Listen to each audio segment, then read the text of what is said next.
Please hit like, share, and subscribe. Now enjoy the Practical Guitarist podcast.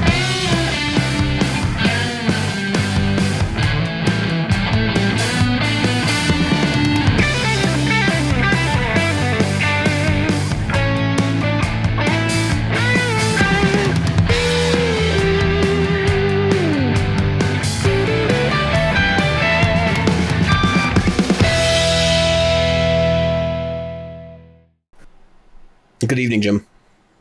Good evening, David. I say good evening every time we start this episode or start the show. And I'm sitting here thinking about it now, and I'm realizing, like, our listeners don't know what the hell time of day it is. They have no earthly idea. And for the listeners, it's almost 10 o'clock my time, so it should be good night, Jim. Yeah, it really should be. All right. So we got a lot to cover tonight. Actually, it probably will be a shortened episode, but there's going to be a lot of crap in this episode. This is our first episode post-Christmas. Jim and I both kind of took a sabbatical.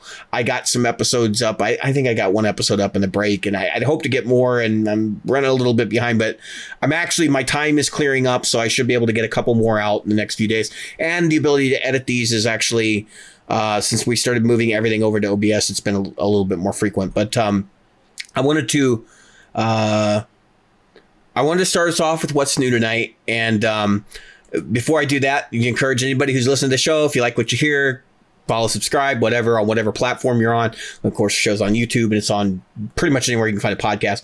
We actually had a banner month in November.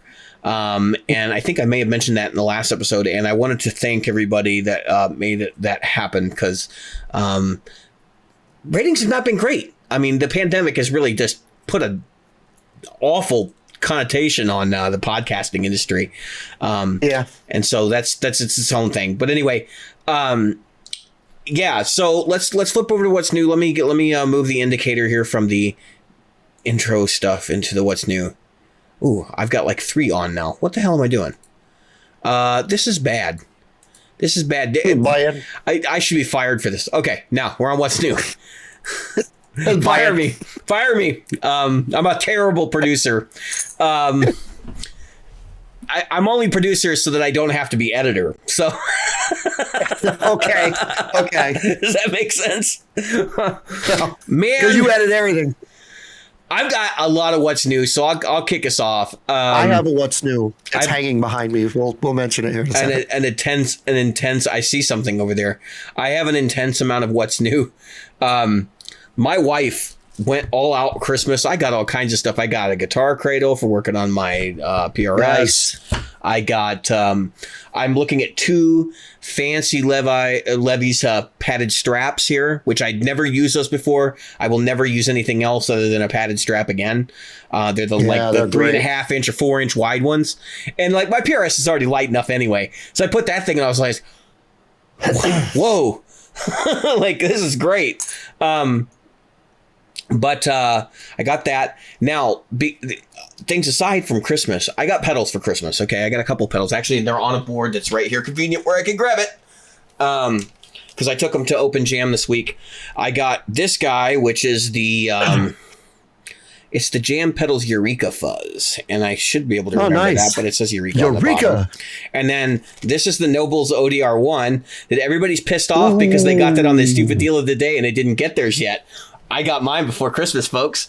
Oh, nice. So that was a stupid deal of the day? Yeah, it was it was like $50. Oh, no. For the Mini. Yep. Oh, and man. It is good. It is real good. As you know, as you may have noticed, the BB preamp is not on that board right now. So that should be saying something to you. Over here in the back, you can see I'm running out of space to store pedals now. I have more pedals than I know what to do with. And I am probably going to slow down on purchasing pedals going into the new year because I just don't have space to store them. I got to figure this out. This is a problem I have. So none of this stuff is new. This is all stuff that actually got pulled off of my big board. In right over here, leaning up against the couch, is my big board, which is currently being worked on. It's actually laying on the couch because I sit on the couch and flip it over, and I got all my cables and stuff over there. And so I can sit in a chair that's not my work chair get work done. And so just to give everybody a rundown, because I think we talked about this last episode, I ordered all the pieces and now I'm starting to make everything work. I've actually had the board completely together more than once and then taken it apart and move things around, and I'm just trying to get everything solidified. So I have a complete switching rig now. It's all MIDI controlled. I have the Morningstar MC6, which is their 6-button MIDI controller. I have the ML5, which is their 5-channel loop switcher. So all of my pedals are in that. Okay, I actually have one spare pedal slot on there, which is at some point I'm gonna be patching a pedal in there. Okay, I know that. So basically, and I got the HX Stomp on the board. So it's all MIDI. Everything talks to one another. I have the Sir Micro MIDI controller for switching my amp, which, by the way, there are very few of those in existence right now. I think mine is like 101 serial number or something. Really? Yeah. And there aren't very many of them because they've been sold out for a long time. So I don't know if they're not making it anymore or if this is something that came out during the pandemic and they're having problems getting parts. But I have one of the few ones in existence because I bought mine used, and the guy told me he bought it at the dealer. He bought it at his Sir dealer when he bought a Bella, and he has since sold the Bella and has now sold the micro MIDI controller to me. So anyway, that's all fine and good. The way that it all works is different channels. I think we talked about that in the last episode. That all works perfectly. I've got it all sorted out, and I can program. But I can actually program without my computer, which is pretty wild. I didn't anticipate that, but I got some other MIDI pedals that I added to the loop switcher in the interim. So before I was running a Rat into my Golden Boy. I'm no longer running a Rat because I got the in the boxes up there, so I can't show you. I got the Jackson Audio Asabi distortion. So I'm running 2 Jackson Audio pedals, both MIDI, into the MC6. So I can now change. Let me give you an idea of what you could do with those. So the Asabi, if you're not savvy to the Asabi, is Mateus Asato's signature distortion. If you're not familiar with Mateus Asato, he's a modern guitar player, okay? And he's got a lot of different gigs that he does, and he's big on YouTube. Really good player. But anyway, his distortion pedal has a drive on one side and a distortion on the other. And this thing is a modular distortion circuit, so you can swap it out and put a Rat in there. That's the only other module they have available right now is a Rat. I don't have the Rat module. I'm using the stock module, which to my ears is a modified governor circuit. Okay. And there's actually a governor mode on this because if you remember the way that these pedals work is they have 2 modes. So the drive side and then the distortion side. And then when you hold the buttons down, they take you into the clipping modes for the pedals. So there are 4 distinct clipping modes for each side. Now, on the drive side, you get like a Tube Screamer clipping, you get a King of Tone clipping, you get there's a one that's specific to this unit, and then there's like a Timmy. Oh no, it's a TS-808 and a Timmy. Okay, those are the 4. No, I said Tube Screamer, right? It says Tube Screamer, King of Tone, Timmy, and something else, and it's not a Klon, it's something else. I forget what it is. But it's got 4 distinct drive modes, and the drives alone are really, really good. And I've been using it just as a drive pedal, and I'm like, what the hell? Why are people buying this stuff? The distortion side, well, maybe they are buying. Maybe this is a really popular pedal. I just don't know it. The distortion side of it is, it's got 4 clipping modes as well. It has a governor mode. It has a what they call a TS-808 clipping, so like a smoother distortion sound, and then it has the purple mode, which is like the roughest, most complex sound, and it has the blue mode, and I forget exactly what that's supposed to be, but basically they're very, very different. They're even different gain levels. So when you gauge them, like the way that the circuit, if you've ever done clipping mods to a circuit before, it changes the output level of the pedal significantly. That's not how this works. So the circuit has been worked out prior so that they're all equal level, when you switch, but you can hear the harmonic differences and the gain differences.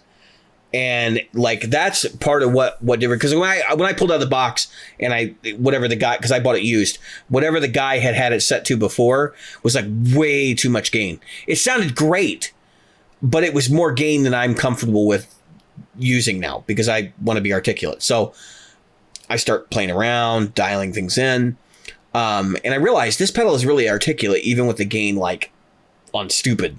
Okay, but I found the governor mode, which was like half the gain. And then, of course, like all the other Jackson Audio pedals, if you hold both, or if you touch both foot switches at the same time, it does gain stepping. So like if you're on 100, it'll go down to 25, then it'll go to 50, 75, and then 100% gain, wherever the knob is set. So I set the knob at like halfway or 9 o'clock, and I can step down to like no gain, which is kind of cool. And that's all MIDI controllable.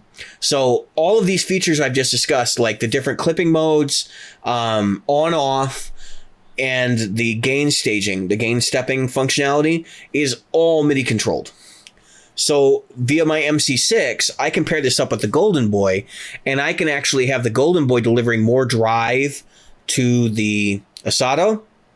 Or the Asabi, not the Asabo, the Asato. Yeah. And then I can have the Asabi just being an overdrive and push it with the King of Tone to get like an overdriven Tube Screamer sound or an overdriven King of Tone sound, because now I have a King of Tone clipping mode that I can couple with the Golden Boy, which is essentially a blues breaker circuit. And so I know everybody was buying the Wampler, the new Wampler dual overdrive, for what it's called, which is basically a King of Tone with an active low control. Well, guess what? I got active 3-band tone controls and a presence control, plus boosts and all kinds of other nonsense.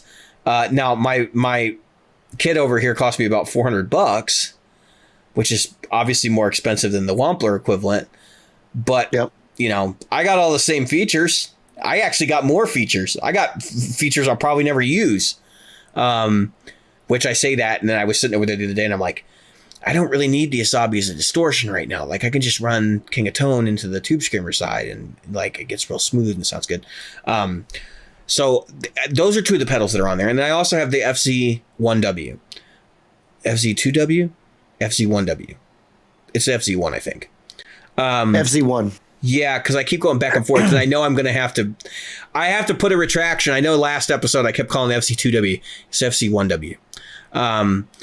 That's my fuzz on that board. That feeds the Golden Boy, and then before that I have my Univibe, which is the one that comes from Croatia. I forgot what the name of it is offhand. But it's funny. I took this pedal board to the last Open Jam, the one I held up at the beginning of the segment. And one of the other guitar players used my board. I let him use my board. He's a friend, and he hit the Univibe because the pedals are all close together. If you didn't see, I have 6 pedals on that board. Everything is really close together. And he hits the Univibe on, and he goes, whoa! Like I could see him visibly do it while he was on stage, and then he was like hunting me down all night. Like, what's that Univibe you're using? And it's the JHS Unicorn. And the funny part is he's used my board and used the Univibe that is on my big board right now. And I think he and I are both kind of in agreement that the Unicorn might actually sound better than the really expensive boutique Univibe, because it's crazy, right? Because it integrates with my rig better. And it like modern guitar amps. So this is something I've kind of learned the hard way. Impedance for modern guitar amps is different than like older guitar amps, which is why you used to have like bright switches on everything or like bright caps, because a lot of times like older amps would be expecting an input impedance of like 220 ohm or 220k or whatever, and now that now they're all basically universally 1 meg. But it's funny because that has a big part to play, I think, in why the Unicorn works, because it's been updated to work with modern gear. Whereas like a traditional true Univibe circuit may not work that well with modern gear, because the output impedance may not really work very well with, what an amp is expecting to see. I'm not going to pretend like I know all the electrical theory there, but just know that you can see a palpable difference, even if the circuit is basically the same. If there's an output buffer or whatever running into your amp, you'll notice that kind of stuff. Anyway, you got what's news, and I'm kind of in the dark on Jim's what's news. So yeah. Actually, I forgot to mention it. The truth of the matter is, I haven't decided whether or not I want to keep it around. So, and I got it in, and I left for over a week, almost 10 days. So I got home, and it wasn't like it was new anymore, which is bad because I was like, well, I didn't get a chance to play it before I left. I had a gig right before I left. I had a gig when I came back. And so I had too much stuff going on to mess with it. A lot of people are like, well, you had a gig, blah, blah, blah. You could have taken it down. No, I haven't even taken the plastic off it. So there it is. I got a Classic Vibe 72 thin line, or 70s thin line, they call them. Do you actually like this one? I don't know. Truth of the matter is, if I keep it, the first thing that's going to happen is all the finish on the back of the neck is coming off. That's not a surprise. That's not a surprise. No. Now the rest of it, it's okay. I made sure it worked. That was the first thing. I wasn't gonna actually keep it for 45 days and go, oh shit, it doesn't work. Does it sound good? Does it sound good? Sounds good. I'm surprised by how good the wide range Squier pickups are. Because I was expecting them to be either muddy or microphonic. No, they're not. Squier pickups are not going to be microphonic these days. No way. Neither one. They were not muddy and they were not microphonic. They actually have a nice twang, but not an ear piercing. That ear splitting thing. That if you want an upgrade, you know who to call. I mean, he does a killer set of wide range. Exactly, and get real good pickups for it. I do like because so many times they've gone to the 4-control thing, and I don't want the 4 controls. And I wanted it to be a standard 72 style thin line. It is light. It does feel good. The guitar itself is nice. I'll probably, just like everything else, I'll probably change the tuners or whatever. But and I'll put strap locks on it. But overall, it's a really good guitar. I'm getting used to the block inlays. It's got those Fender Jazz guitar bass block inlays on it, and they're black with the white and the black. The painted on ones. Yeah. Yep. Very, very cool. Yeah, they'll probably wear right off. I mean, eventually, yeah. But those last a long time. I know a guy that's got a bass with those on it, and he plays that bass. Oh, yeah. That's his only bass, basically. It's not his only bass, but it's his primary, and he doesn't have anywhere. I'm just like, that's nuts.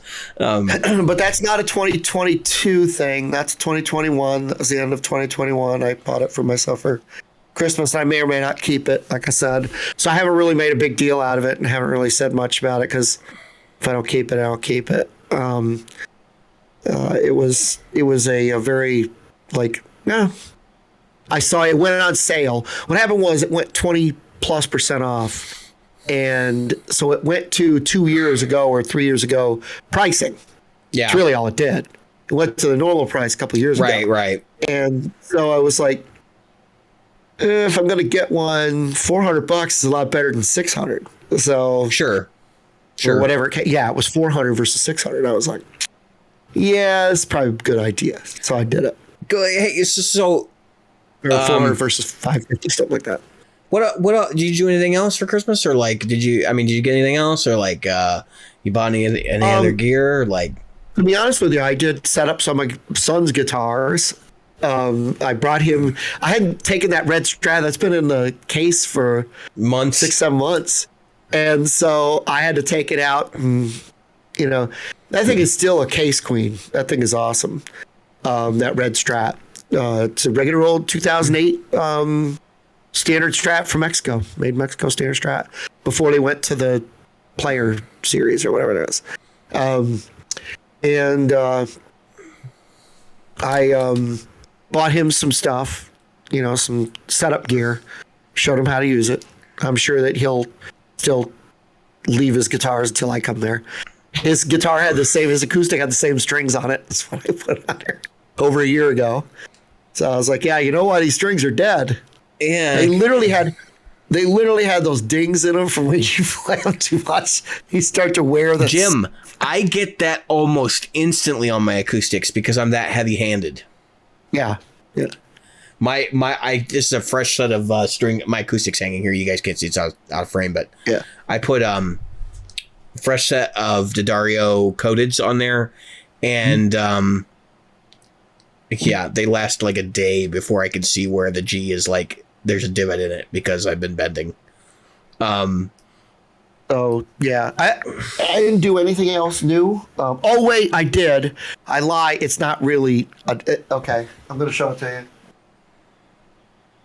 So I bought the nut file set, right, from Music Nomad, but they came in just a box with the nut files. You bought the case. Okay. So they finally came out with the case. Now, when you buy the set, it costs a little more money. All they did was add the case. Why do they $20. sell it without the case? Because they had come out with a file set, but not with a case. So I have the full. So Music Nomad makes good stuff. Like, this is a Music Nomad product. But I'm going to be honest with you. Like, Music Nomad, your prices are expensive, and we know you're getting this stuff in China for like next to nothing. Yeah. Which is why I'm like, come on, guys. Yeah. But I had this whole file kit, but I just had little plastic sleeves to stick them in. And so now they're in order from smallest to biggest. And so from 0.010 to 130. So I can do basses up to a 6-string bass. If I look disinterested, it's because I'm opening my Music Nomad product as we speak. Yeah.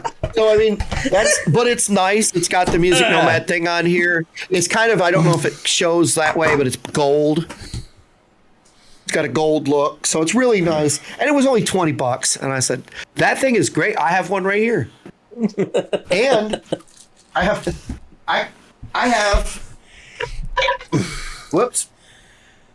That shows you that I didn't pick up my cup this afternoon. I have my kit right here. What's right there? Another one of those string cradles. Another one of those string cradles. Or neck cradle. Yeah, I have. And if you flip them over, you can put your tools in it. It's got a divider for putting your tools in. And what's funny is every other piece of Music Nomad gear I got has a case. The case. Except for the nut files.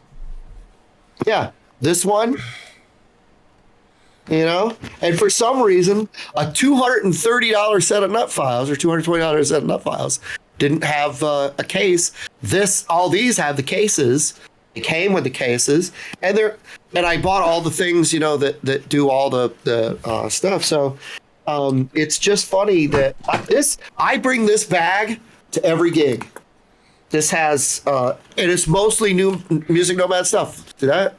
Yeah. Music Nomad. Those were all new Music Nomad. And batteries that are not Music Nomad. But I have my wire cutters Music Nomad.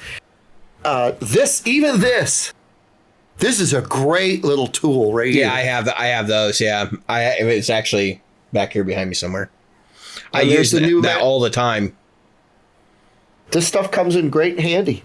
You know, there's a couple of things that aren't Music Nomad in here. They're standard. Like I use these. I use flush cutters instead of their string clipper.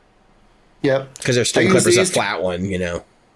Yeah, to clean stuff. Mm-hmm. I have brushes too, but I also have the Music Nomad brush, and that goes in the gig bag with me. I have the Music Nomad brush. I have the Music Nomad fret oil. There's a Music Nomad. I have two of them. I mean, I can't tell you how much Music Nomad has made off me. I've met their reps. They're pretty good people. You should reach out to them and let them know that we have a podcast. Because I have a feeling they would love to sponsor us. Really? Because I got to be honest with you. I use almost everything as Music Nomad. I have two of these. Send them a picture of your entire kit and be like, "Hey guys, we do a podcast. You guys want to sponsor us?" Yeah, I have one of those. Yeah, I have one of those too. I have two of them right here. One that this one travels with me. Yeah, and the other one stays. And then the other one stays here. So this one's all beat up. But I got to tell you, it takes a licking and keeps that ticking. Mine's actually under the desk. I bring it out only when I'm working on my guitars. I have to, because I live in a condo situation. All my guitar work happens on the same place where my keyboard is. So I push my keyboard back, put the guitar on top of it. I start a YouTube video. I'll start like a long form video of some kind.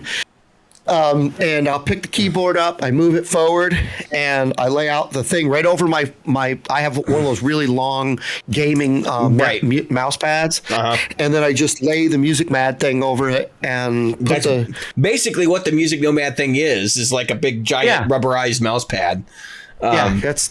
But you could literally use a mouse pad. I needed this because I didn't have any tilt back. I had nothing for tilt back headstocks. I actually have a neck support that I got from StewMac, but I don't have. So like when I'm working on Gibsons or this kind of stuff, like I didn't have anything to support the neck properly. I would always stick pillows or something under there. What I like about that is you can flip it over.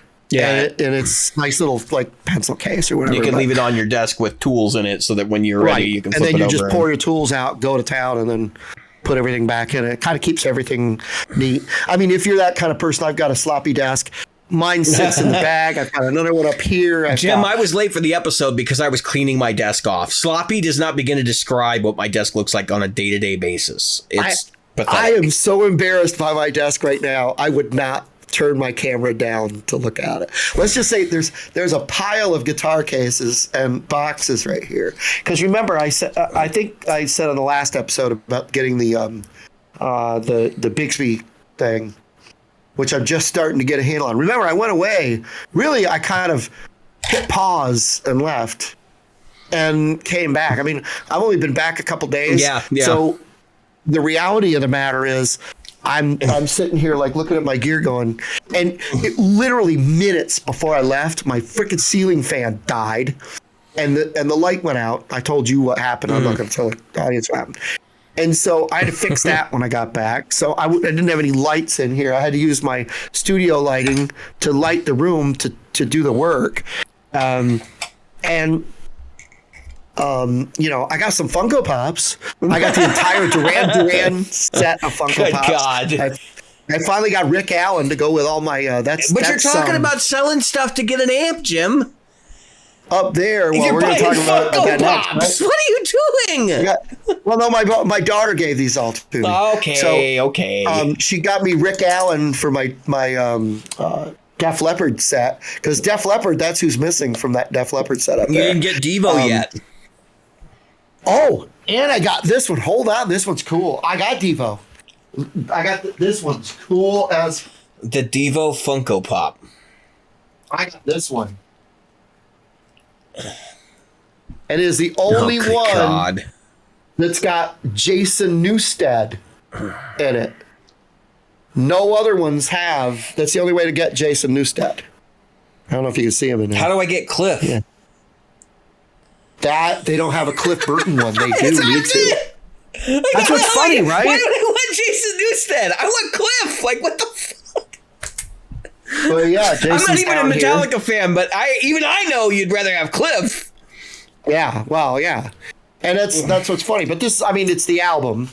This was a Walmart exclusive. Did you hear that? This thing's huge. Have you heard the recent headline though? So I've been seeing this go around. We're talking about Metallica for a second. That Lars is like saying that Jason Newsted was the sacrificial lamb that allowed Metallica to survive. Yep. Wow, you're a pretentious piece of shit. Let's just move on. Yeah, exactly. By the way, I just want to say something. For everybody who reached out to me and pitched a fit about our conversation about Neil Young a couple weeks ago, I gotta say, I've heard a lot of other people tell me, right on, man, right on, because Neil Young sucks. And you know what?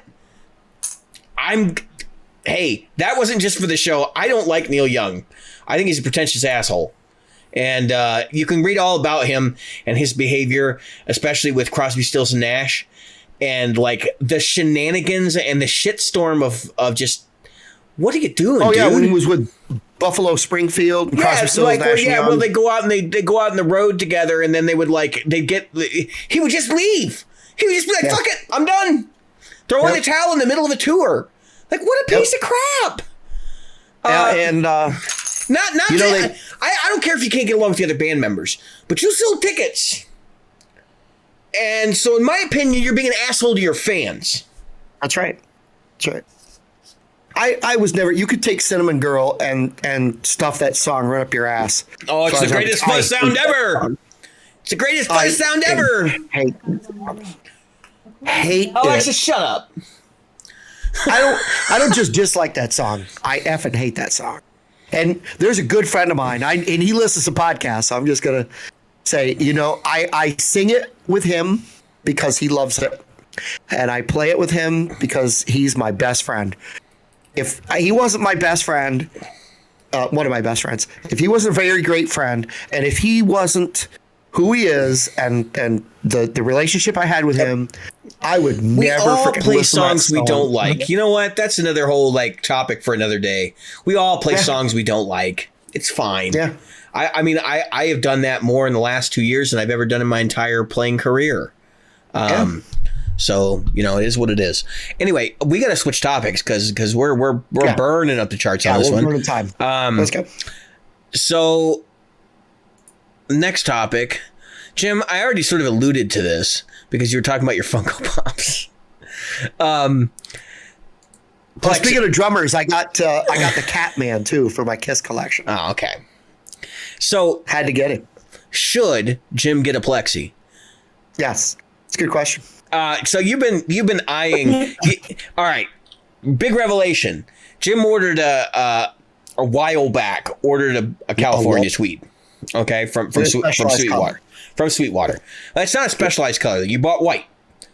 That is the color that comes in. Okay. So no big deal there. But so they have one at Jim's local Guitar Center, which I'm not going to turn this into an anti-Mesa Boogie thing. Right. You could see I like Mesa Boogie, right? Like I like their product, but the shenanigans that have gone on with that company in the last 9 months have been, they're getting to the point where it's starting to irritate me. And I'm actually looking elsewhere. If I buy another amp, it's probably not going to be a Mesa Boogie. And I'll be completely honest about the shenanigans that I'm referring to specifically. So like what happened was basically there are dealers they literally cannot get Mesa Boogie product right now. And they have been unable to get it since March. And so Guitar Center back in, I think it was September, got their Mesa Boogie deal. And by October, they were fully stocked with Mesa Boogie. And dealers are going without. And I think it's a shitty situation to be in because that deal, to everybody's knowledge, did not happen until September. It was not finalized until September. And they somehow got in front of everybody else. And that's not the way that Mesa Boogie had ever run their company before. So we all know it's Gibson at this point. That's basically the driving force behind that. Guitar Center's got to get their stock because we're already in bed with them. So anyway, long story short, I know somebody who's been waiting on a Mesa Boogie for over a year, and they're sitting there going, what the fuck? How's Guitar Center getting stuff before I am? And I'm going, I don't know. And then the other thing is like the big box retailers are just being really disingenuous with people. And they're telling people, yo, you can order a Mesa Boogie. No, you can't. They haven't been taking orders since March. What are you taking an order for? Like, are you high? Like, you know, how does that work? So I don't know what your situation with your order is. It's probably a stock order, in which case they probably actually already have one coming in. And so that's how you were able to get an order through. But like, it's a crapshoot. So anyway, this thing shows up at Jim's Guitar Center, and I said, "You can buy it." And Jim and I have gone back and forth on this a couple of times, so we don't know if Jim's going to buy it or not. But tonight, one of the question commentaries, he goes, "Well, I want to be able to do that edge of breakup sound," and I said, "Then don't buy the California Tweed." And honestly, like, I still stick by that. I think the California Tweed is the Neil Young amp. Okay, it's for the guy that wants to sit in his living room and have his distortion cranked all the way up like an old 50s deluxe, just falling apart kind of sound. Not to say that you can't make that sound good, or that anyone can't make that sound good. I think those amps do have a special place in a lot of people's hearts. And I think that for a living room amp or like an amp that you're going to play clean, they actually sound really, really good. But I think that as you drive them, the bass on those amps just kind of falls apart and it becomes more like a fuzz. And as you know, as we talked about with Neil Young, if you want to hear what that sounds like, you can just listen to any Neil Young performance where he's playing All Along the Watchtower, and it just sounds like the amp is dying. So when I asked you, I said, what sounds are you after? Like, what are you wanting to emulate? And you were kind of saying, well, you know, I was looking at the Mark V 35 as well, and you play them both. I still think you should go play them both. And I think you should you should spend some real time with both of them. 20 minutes is not going to be enough, especially with the Mark V 35. And I can tell you're going to have trouble dialing the 35 in. I can give you some tips on how to do that. But the take away from that and make a decision if that's the right amp for you. But realistically, what you told me was, well, I want tones like, you know, Jim, go ahead. I mean, this is your thing. like old Foreigner, Journey, that old Plexis. Yeah, Sticks. You know that. Well, Sticks may not be Plexis, but basically that genre of amplifier in that right. vein.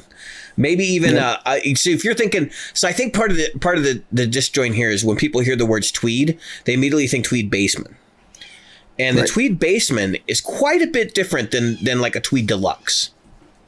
Yep. The tweed bassman is more like, gosh, I really want to.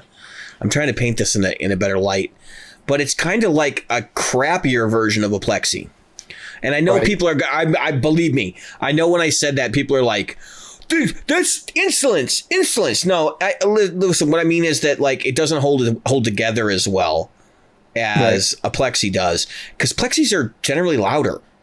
You're talking about what the real bassman is like 50 watts. I think a Plexi's 100. They have more headroom, but also they're using different tubes, which tend to stay a little bit more focused instead of broad. Bassmen generally have a bigger low end than a Plexi will.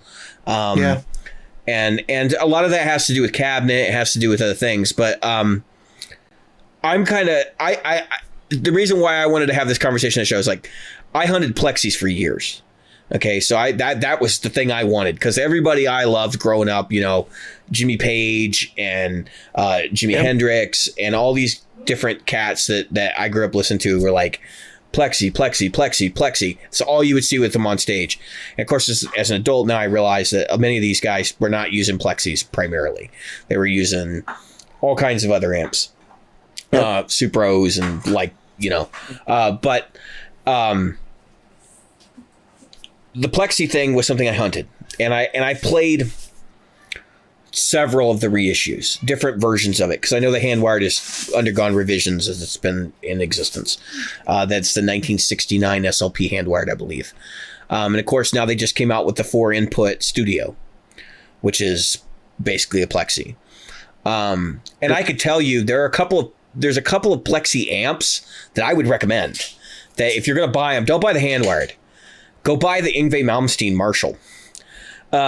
People are like, are you crazy? I know people who've owned one and owned the hand-wired Plexi. There's a guy that actually plays at, I forget what his name is offhand. He's on my Facebook. He plays at Muggs Open Mic in Addison, which is a place I've gone a couple times. That's where I ran into him. And he's got a DSL 50 or DSL 40C that he plays right now. But he said my amp before that was the Yngwie model. And he said before that, I had the 1959 SLP. And he actually keeps getting smaller because he's like, they're too big. They're too loud. He's like, the Yngwie was amazing. But he said it's just way too loud to use in any reasonable venue. Yeah, well, that's just it. I have to also think about my volume settings. And even if I, you know, and am I really, that's the other side of it. Am I really, because look, I've been using the Kemper religiously, okay? Everything live has been the Kemper with the exception of one where I went to an open mic and used their backline, so I didn't care. Right. I don't know if that counts. And once where I was like, I know that the stage volume is going to be incredible. I took my twin. So it's kind of like, do I really need it? And that's really why I got to be careful and not pull the trigger just because it's there, and not pull the trigger just because I'm thinking I want something, because I've made that mistake. You've seen me make that mistake in the past. And then if I make that mistake, it's just like the other thing we'll talk about later. Do I really want that? Do I really want to pull the trigger on it? Because I turned down the Q52 came in.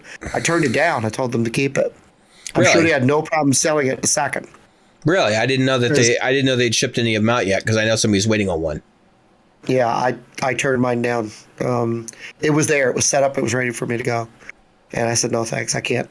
Because I thought about it and I was like, yep, it's going to be super light. Yep, it's going to be all those things. Jim, you don't need that guitar anyway. When you ordered it, I was like, that was the dumbest purchase for you to make, because it just doesn't fit aesthetically with anything you do. The kind of bands you play in, if you brought that thing out, it's going to look weird. I'm not saying, and I'm not saying that in like, oh, no, right. people should do that. But I'm like, you're in situations now where the stage look is important. So right, and the stage look is, look, people love my 335. People love my gold top. People love my low. They like classic designs, and that's not a classic design yet. Yep. 20 years from now, it might be. A Steinberger, even now, 30 years on, is not a classic design. Yep. So that's just, food and for thought. Why I said, you know what? I told him, I said, look, it's not fiscally responsible for me to buy it right now. I apologize. I can't accept it. Okay. And so I didn't pay for it. Now, we'll talk about something else later, but I wonder if maybe it's just because here's what might have happened to me. And this is why. So I have a condition. It's a real condition, folks. If I don't see or hear something, it doesn't exist. So I have to have, like, people will come into my house to go, why is everything on top of your counters? You have all this cabinet space. Yeah, because he forgets if something's put away, and that actually is a real condition.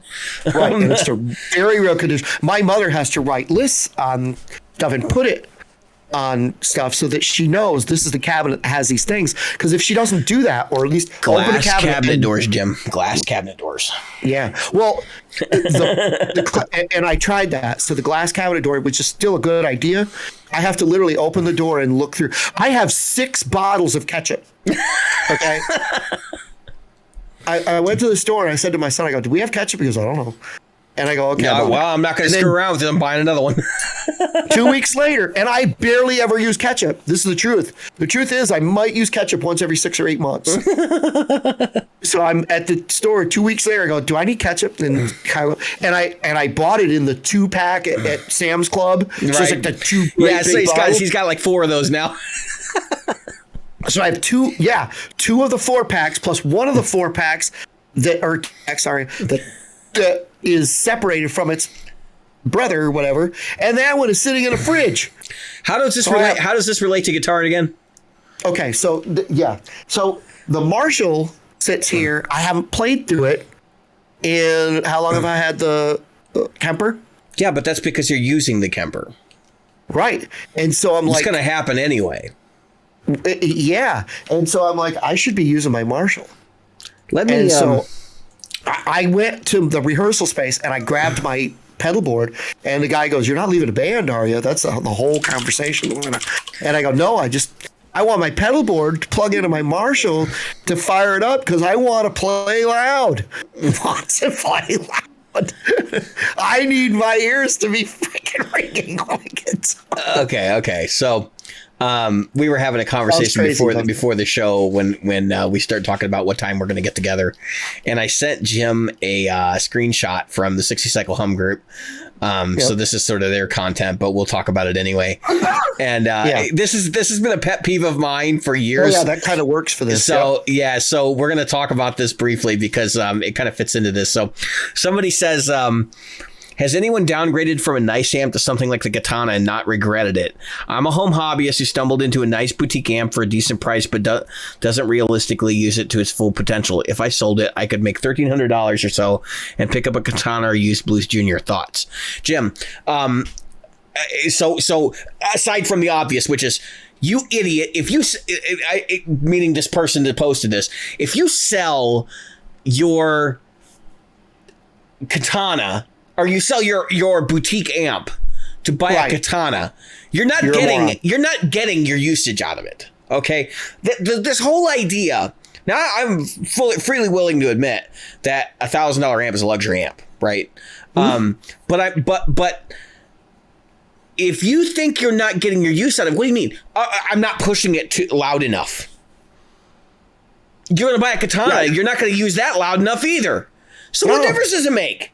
This is a straw man argument. This is called, I have $1,300 sitting over there and it's freaking me out because I don't gig it.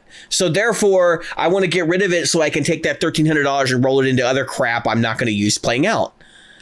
It's a straw man argument. It's just silly. Now, Jim, in your case, you have a similar argument here where you're saying, I've got this amp that I'm not using, and I'd like to get something I am going to use. But you're not going to use it because you're going to be playing the Kemper out. That's so what exactly difference does it make? So what difference does it make? That's exactly right. You're right. And you're right. And that's why I said, you and I had this conversation. That's why we're kind of rehashing this conversation here. When we were talking, and that's why it's good to bounce these things against a friend. Yeah, this is gear counseling. Not a bunch of assholes on the internet. You need some gear counselors. You need some people that are going to tell you, hey, keep it real. Don't buy. Here's the funny thing. If I had David when I made all these dumb decisions 4 years ago. You had me for plenty of dumb decisions too. Yeah, and I made some dumb ones and didn't listen to advice. Let's face it. So here's the key factor though is this. I love this Marshall amp. Right? I've said that in the past. I love this Marshall amp. Have you profiled it? No. And that's just it. I need to profile it. I also enjoy my Kemper and I enjoy my Twin. Why would the only guitar amp I have right now that I don't love, and it's because of me, not it. It is what I do, not what it does right. It does right well. But what I want to do, it does not do. And that's the Fender Blues Junior. It is not. Yeah. Let me help you. I'm gonna solve all your gear problems right now. You're gonna sell the Blues Junior. You're gonna sell the DSL. You're gonna take your money and you're gonna go get yourself a better Marshall than the DSL 50 or 40. You have 40 CR. Go get the Silver Jubilee, the combo. Okay. Or get head and cabinet. But take that money, and if you're going to do it, stay in the same ballpark and just upgrade, because you will use it. I mean, even the Silver Jubilee, you will use. It's just you're not using it as much, and so take the cash and roll it into one you will use when the time comes. You're gonna get a second gig at some point where the Kemper is not going to be necessary, and then you'll have an amp to bring, and it'll all be good. And don't get me wrong, I don't mind carrying this one out. I've got the torpedo for it. I mean, it's that's another thing. Since you already have the torpedo, you buy another Marshall, it's still going to be 16 ohms. Right. So I would stay in the Marshall family of products. I take a long, hard look and see what really ticks the bases for you. Maybe look at some boutique options, because there are some. I don't think a Mesa California is the answer for your, and that's not because I have anything against Mesa or anything like that. I don't think the Mesa California is the right answer for the kind of music you play. I don't think the Fillmore is, and I own one. And while I think it's one of the most versatile amps they've ever made, I don't think that's going to hit that stuff. The 35 might, but you have to be able to get away with that super clean channel, which a lot of people can't. Well, what I'm thinking is I'm going to sell the Fender Blues Junior. Yeah, for sure. And just sell it. Yeah. How's that? And just sell it. Put the cash in a gear fund. Into a fund. because I have something I might buy. My co-guitar player may sell me something. So, well, all right. So I still do think you should upgrade, but I'm looking at it. There's a guitar hanging behind you that I'm like, why do you still have that? The double cut. I know. The double still cut. There. That's a Silver Jubilee you have hanging on your wall.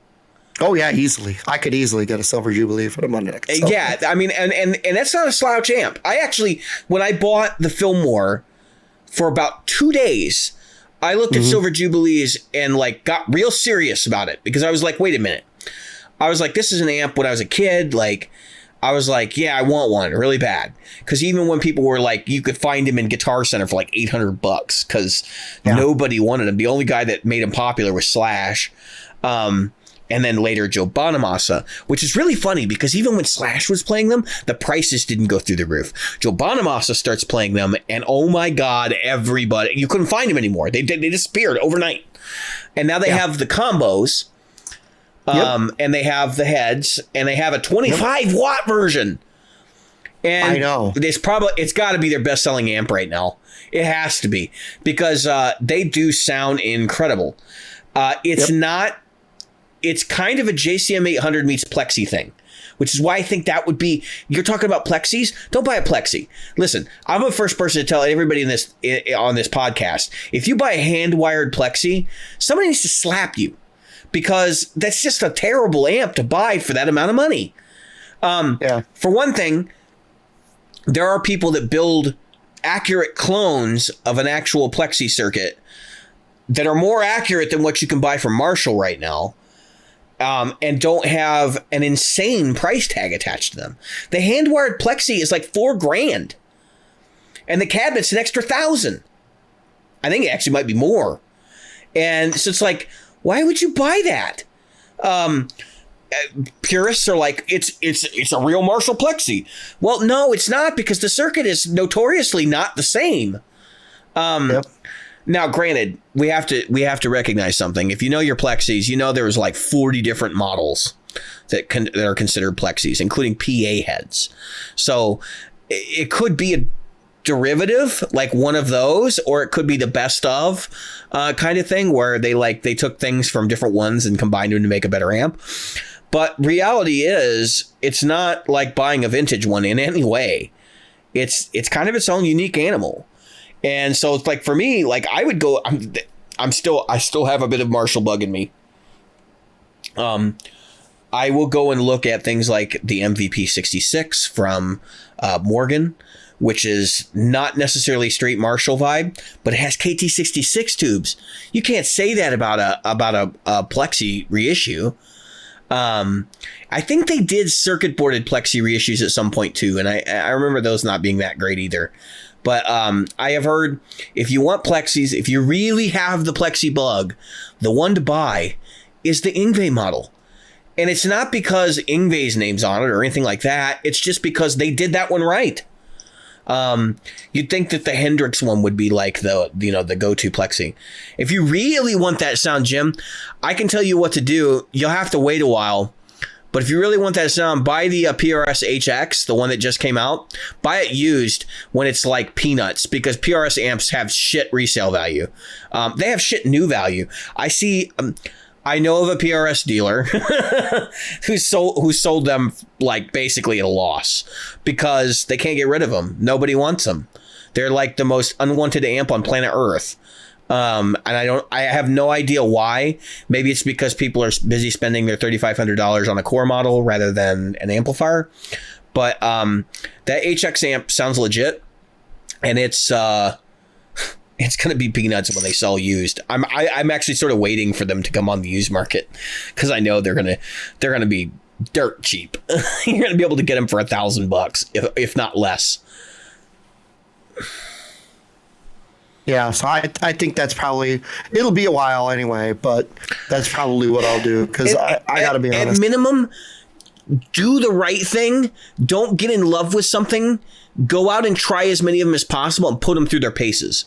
Like when I try an amp in the okay, so when I tell people on the show, like I've tried an amp, I'm not talking about like 5 minutes. I didn't plug into it and like dial in the clean channel and then dial in the gain channel. No, I'm talking spend a half hour, 45 minutes, an hour with an amplifier. really put it through its paces, figure out what it can do, how loud it gets. Red Shoal, as much as we have ragged on him on this show before, Red Shoal did a show a while back talking about, how to pick the right amplifier. And one of the things he talked about is figuring out whether an amplifier is good or not. Is like they all have a purpose, and so depending on what that purpose is versus what you're going to do with it determines whether it's good for you or not. And so you sort of need to sit down and like figure out what your approach to amplification is. Now, so you're in the edge of breakup thing. There's God, you are like the guy everybody wants to sell to right now and have been for maybe the last 15 years. And so that's not hard to do today. But like, I could see somebody who's like, oh, I want to do Van Halen tones, but doesn't like the 5150, having a hell of a time finding an amp now, because it's all geared towards this edge of breakup thing, and AC30, and that's what the AC15 craze is.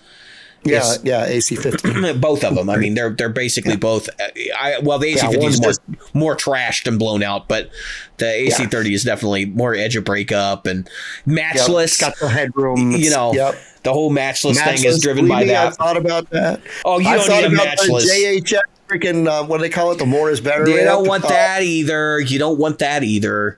You need to. Crazy. You want what you find in a store that you've played through, and you're like, you know what?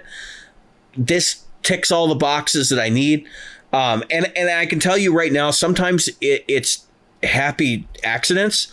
So like I bought a Fillmore, right? And everybody knows on the show kind of what a debacle it was to get that amp. It was several months late. And I was lucky enough to get one before they started doing the ordering freeze and all that crap. I didn't think that the Fillmore was going to become my primary amp. I thought it was going to be a secondary amp, and I'd still be using the Mark V 25 for pretty much everything. Yep. But I got to be honest, like the Fillmore changed my perception of what my tone was. And it changed my perception of where my tone lived and how I get my sound. And that part of that had to do with the fact that I'd bought the King of Tone, and I realized like that's the overdrive sound I'm looking for. Now, remember when I said my whole plexi fetish? Like the plexi sound thing? Now things are starting to come together for our listeners, I think, at this point. Because I have the King of Tone. I have several Bluesbreaker pedals now. And I found that actually is a more effective way for me to get the sound I want than going and buying a plexi. And I plug it into a Fenderish clean amp, which is the Fillmore now, driven to the point of edge of breakup. If you want to know my settings on my Fillmore, I'm not afraid to tell people what they are. My gain is at 1. My bass, middle, and treble. So my bass control is typically at like 11 o'clock, maybe a little less, maybe 10:30, and then my treble control is at 1 o'clock, 1:30. My mid control, depending on the room, is usually around noon. It can be a little less than noon depending on the room. That's basically it. And my master control. So this is the secret, right? Got to have the master up. I prefer my master at halfway or more. And that I run it in high power mode. So I'm getting the full 50 watt experience. Right. But you're also got, because you're running it in full 50 watt mode. And this is what I got more headroom. Think about. You got all that headroom. Yeah. And actually, and the funny thing is at 50 watts on that amp with the master at noon and the gain at like, there's not much headroom left. It's really compressy up there. You're right there. Yeah. It's got a little bit of grit to it if I lay into it hard. But it's, there's at least one listener I know that also has a Fillmore, and he's probably going, or maybe he's going, that's not how mine works. Listen, I got different pickups. That's a big part of it. But I don't think there's much headroom beyond noon on that amp. I have not gone super high above it. I have been to like 1:30, 2 o'clock.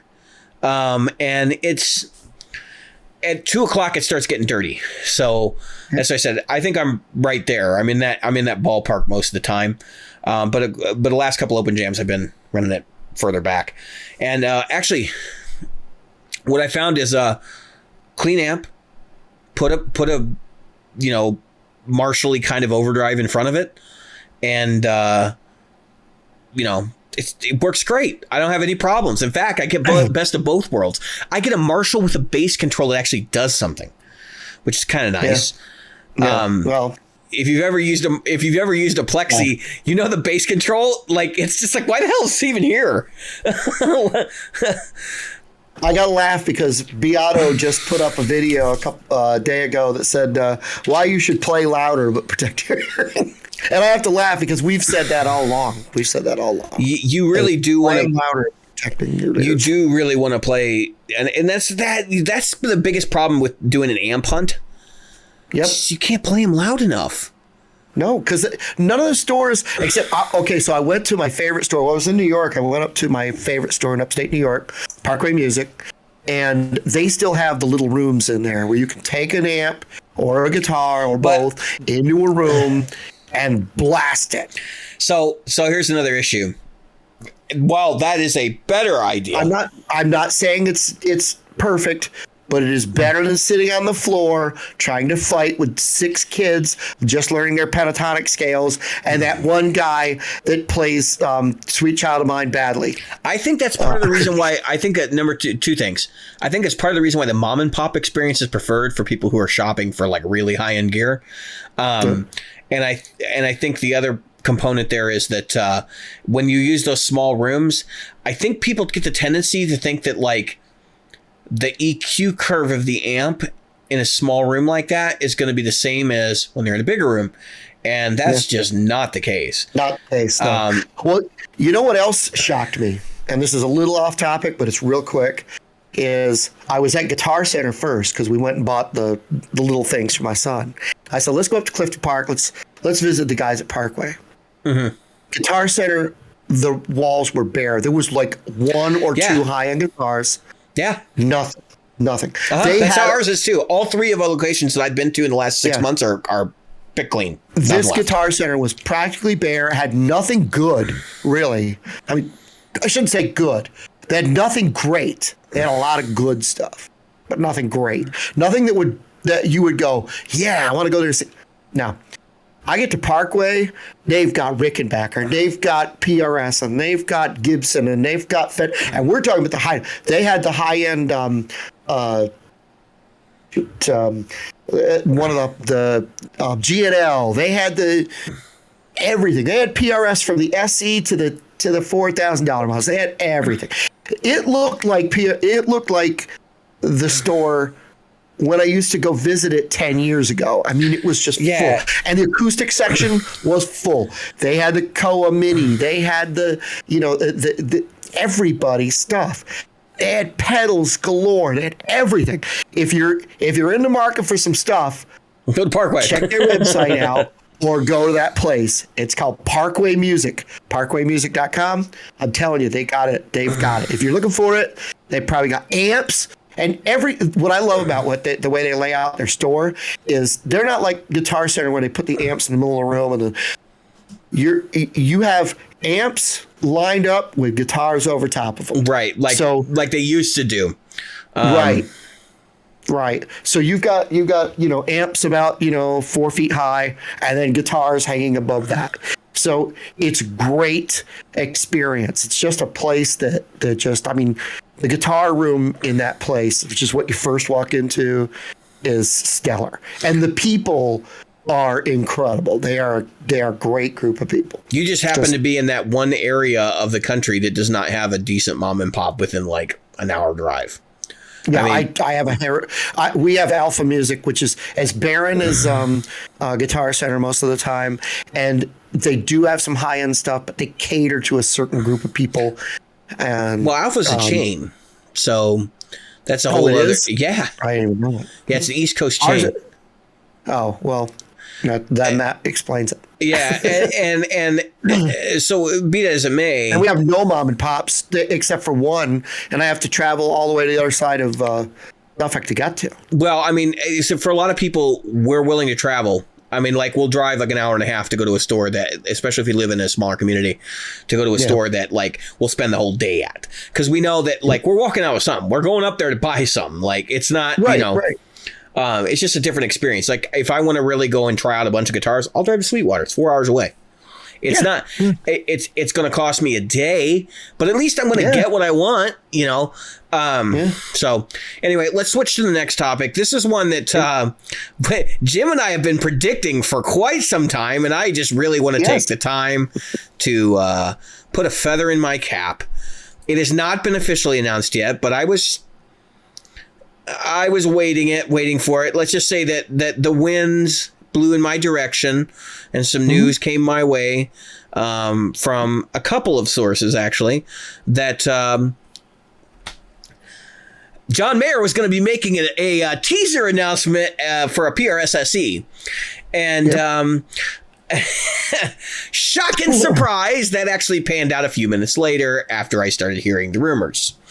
And my understanding was there was some conversation given to dealers and people associated with dealers basically saying, yo, we might have a new guitar coming out, and we want to let you guys know first so you don't feel like you're getting screwed. So you're local, and we both have people. We do. Actually, Jim was sharing some information that I didn't have. So, all right, let's just put it out there ahead of time. There's gonna be a John Mayer SE. That is all we know at this point. However, we know more than that. We do know more than that because we can infer a lot of things from what we already know, right? It's like, what is John Mayer playing right now? What is his primary guitar? It's a Silver Sky. Everybody knows it's a Silver Sky.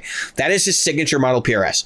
Let's back up, because we all know John had another guitar with PRS before the Silver Sky called the Super Eagle. Now, I don't know that the Super Eagle was actually ever a John Mayer signature. I think it was a custom guitar. It was a custom set of guitars. No, they made him more than one.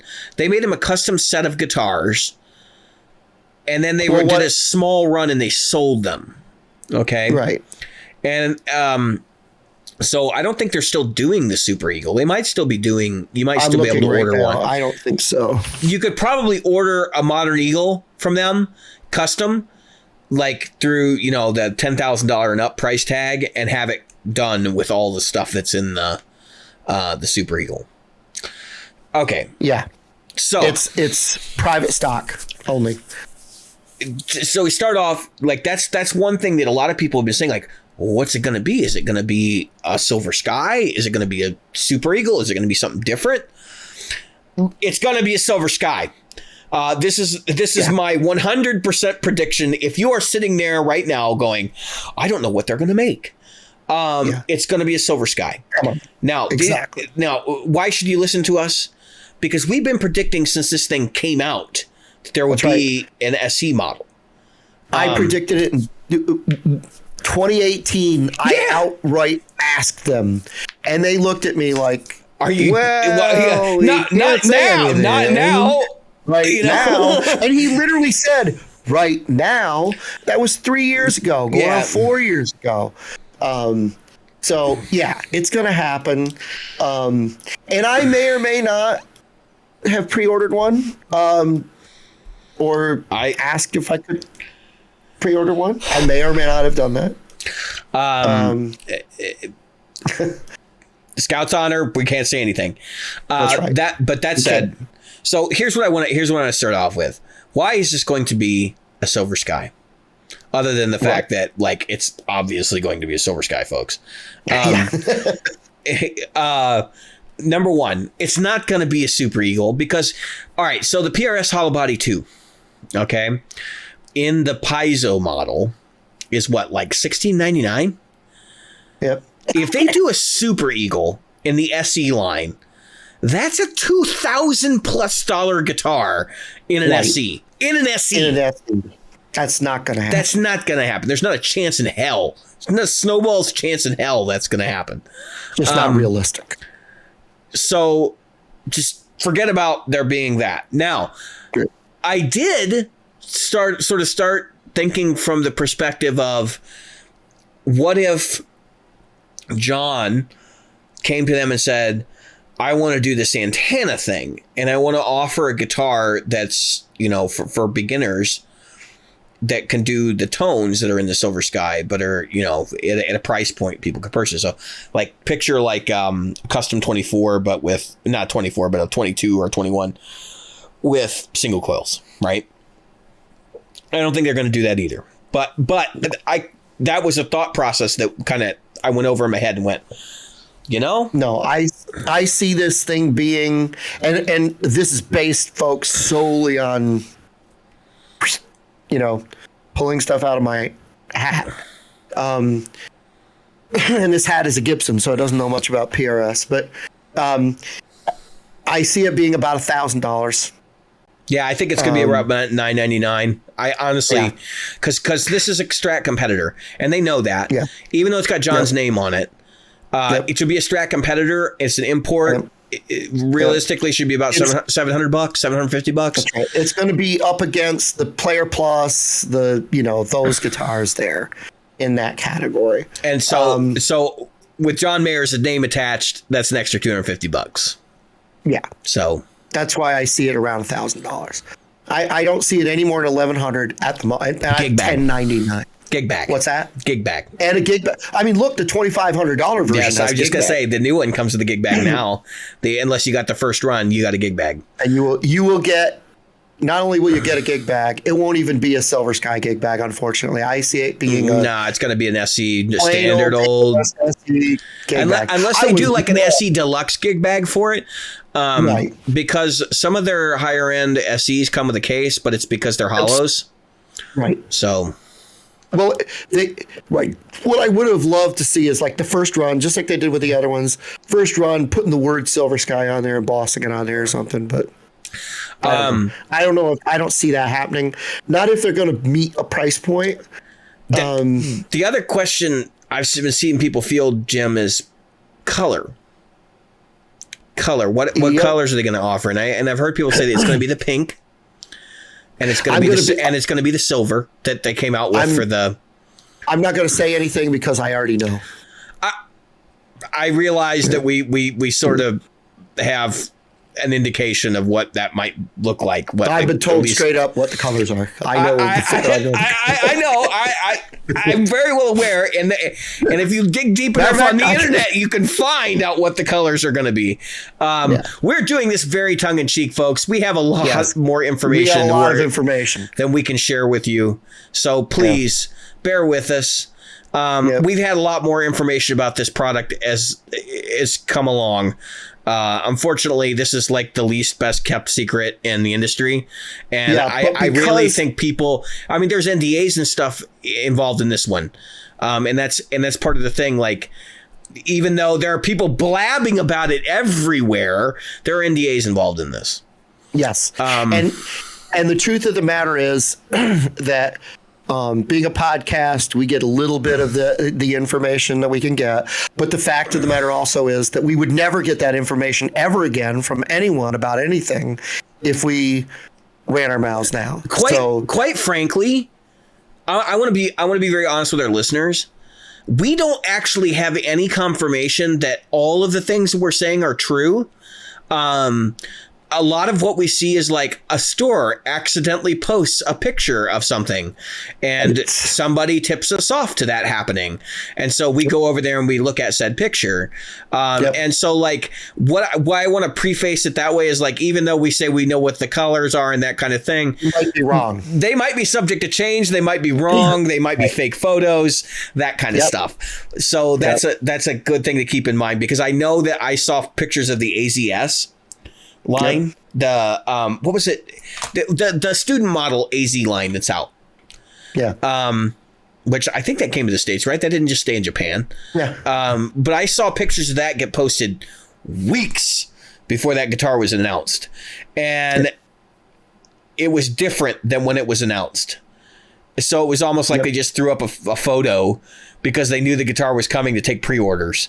And then Ibanez reached out and said, "Hey, take it down." And easily, somebody can take a PRS headstock, a Silver Sky headstock. Go on to Photoshop AliExpress. SE underneath there. Go and look at AliExpress. Yeah. There's fake. You can order fake Silver Skies right now. Already, yeah. So, just keep that all in mind as we talk about the Silver Sky situation. But in terms of colors, I'm just talking about like desirability, because in my mind, the Silver Sky colors that have been made available from the stock line, like the pink, I think they did a green one, didn't they? They've done blue. They've done the color shift colors, which were limited edition.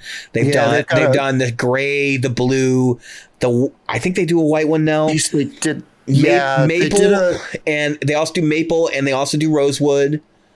And they just released. It's a pinkish one. Let me see. It's like a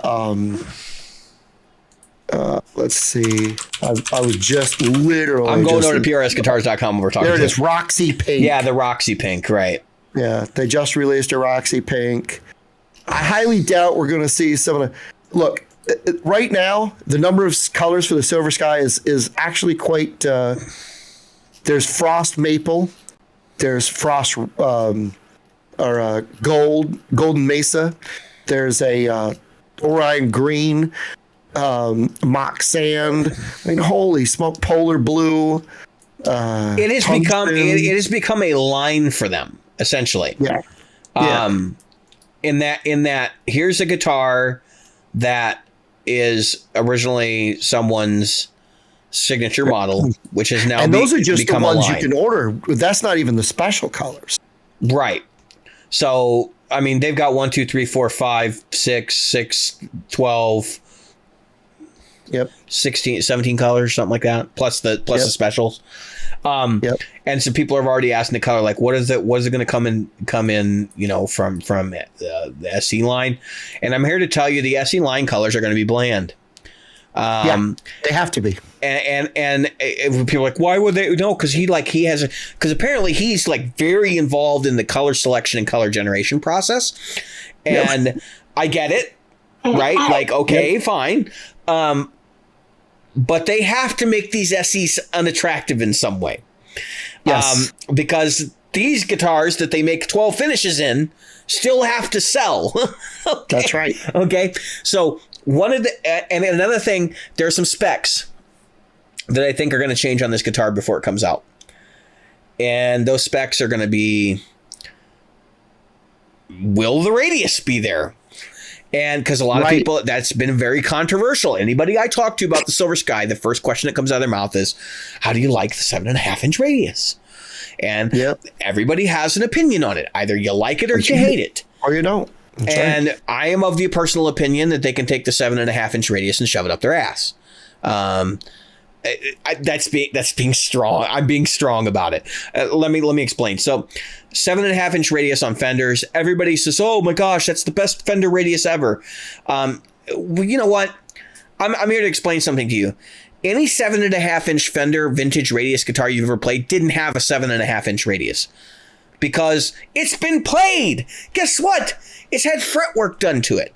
And if you're playing a 57 Strat that's a closet queen, hey, by all means, you have a 7.5-inch radius, but the vast majority of those older guitars have been refretted, planed, and or are running on original frets that have been worn down to nubs. Those are not 7.5-inch radius anymore. Sorry, you don't wear a guitar that way. That's not the way you wear a guitar. For example, and this is the easiest way to describe it, you're going to play a lot less on the bass strings up above the 12th fret, aren't you? So you're going to wear away fret material down there lower, and every fret crown and level job you have done on the guitar is going to wear that away some more, and eventually you're going to end up with something of a compound radius. And that's true of every radius. The reason why people like 7.5 is because it's comfortable for chording up near the nut. And it is super comfortable. It has drawbacks, and this is why I won't play them. A stock 7.5-inch radius will fret out. period. If you have the action set the same as your 9.5 or your 10-inch radius or your 12-inch radius guitars, the geometry of it is going to cause it to fret out. You have to play them with slightly higher action, period. It's the end of story. There's no other way for you to get around it unless you're going to play with some setup where you have way more relief in the neck. So I think it would behoove PRS if they're going to do this as... Do a 10-inch or 9.5. I was actually thinking about this evening, and something occurred to me is they could do something radically different and make this a feature for this guitar at this price point. Is what if they did a 7.5 to 10-inch compound? Yep, compound radius. Yep. And that's definitely achievable at Cortec. Okay. Yep. Now, if you're going to do a straight 7.5-inch radius at Cortec, you're going to have to pay for tooling. You're going to have specific tooling because nobody else is doing 7.5 inches radius guitars coming out of Cortec. Nope. That's not a thing, which is why I'm like, I don't know that they can get away with doing. PRS has enough money. If PRS wants to do 7.5-inch radius Silver Sky out of Cortec, they'll do it. If they think that's a selling point and they think people are going to sign on for that. But I have a feeling they sort of realize this guitar is not just for the John Mayer fans. And maybe John Mayer knows this. Like, this is... I think the SEs, are not for the John Mayer fans. The SEs are for the everymans. I think this is the people that want a PRS Strat. Okay? That's right. And I think they sort of recognize that. And I wouldn't be surprised if they sort of quietly... now, obviously, John Mayer's teasing it for the push and launch, but sort of quietly... Don't have him as involved with this guitar. In other words, it's a Silver Sky, but like... You're not going to see him posing for pictures with the SC in magazines and stuff like that. Yeah. I mean, he might. I don't know. But I just think that this is going to be sort of a separate thing where this is like Kara saying, John designed the Silver Sky, and now we've taken it to this next step to provide it for everyone. Right. And I can tell you, I was just looking at Sweetwater. They have absolutely no Silver Skies in any color, either fretboard, in stock. That is incredible. That just speaks to the volume of this guitar. You know, when people talk crap about the Fender Acoustasonics and how these things are flying off the shelves, I never saw that.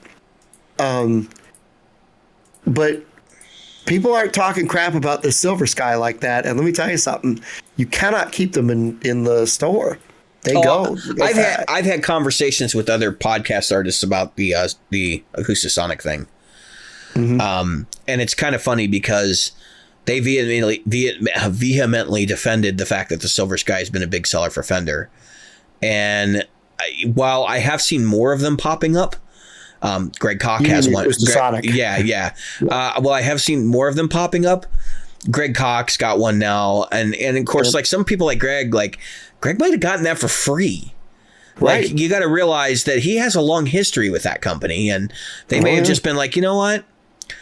He'll sell them for us, like for basically free. Like if we just give him one and he'll play it, or maybe they gave him a few $100, a few $1,000, whatever. I think the difference between what PRS is doing and what Fender did recently with the budget version of that is totally different.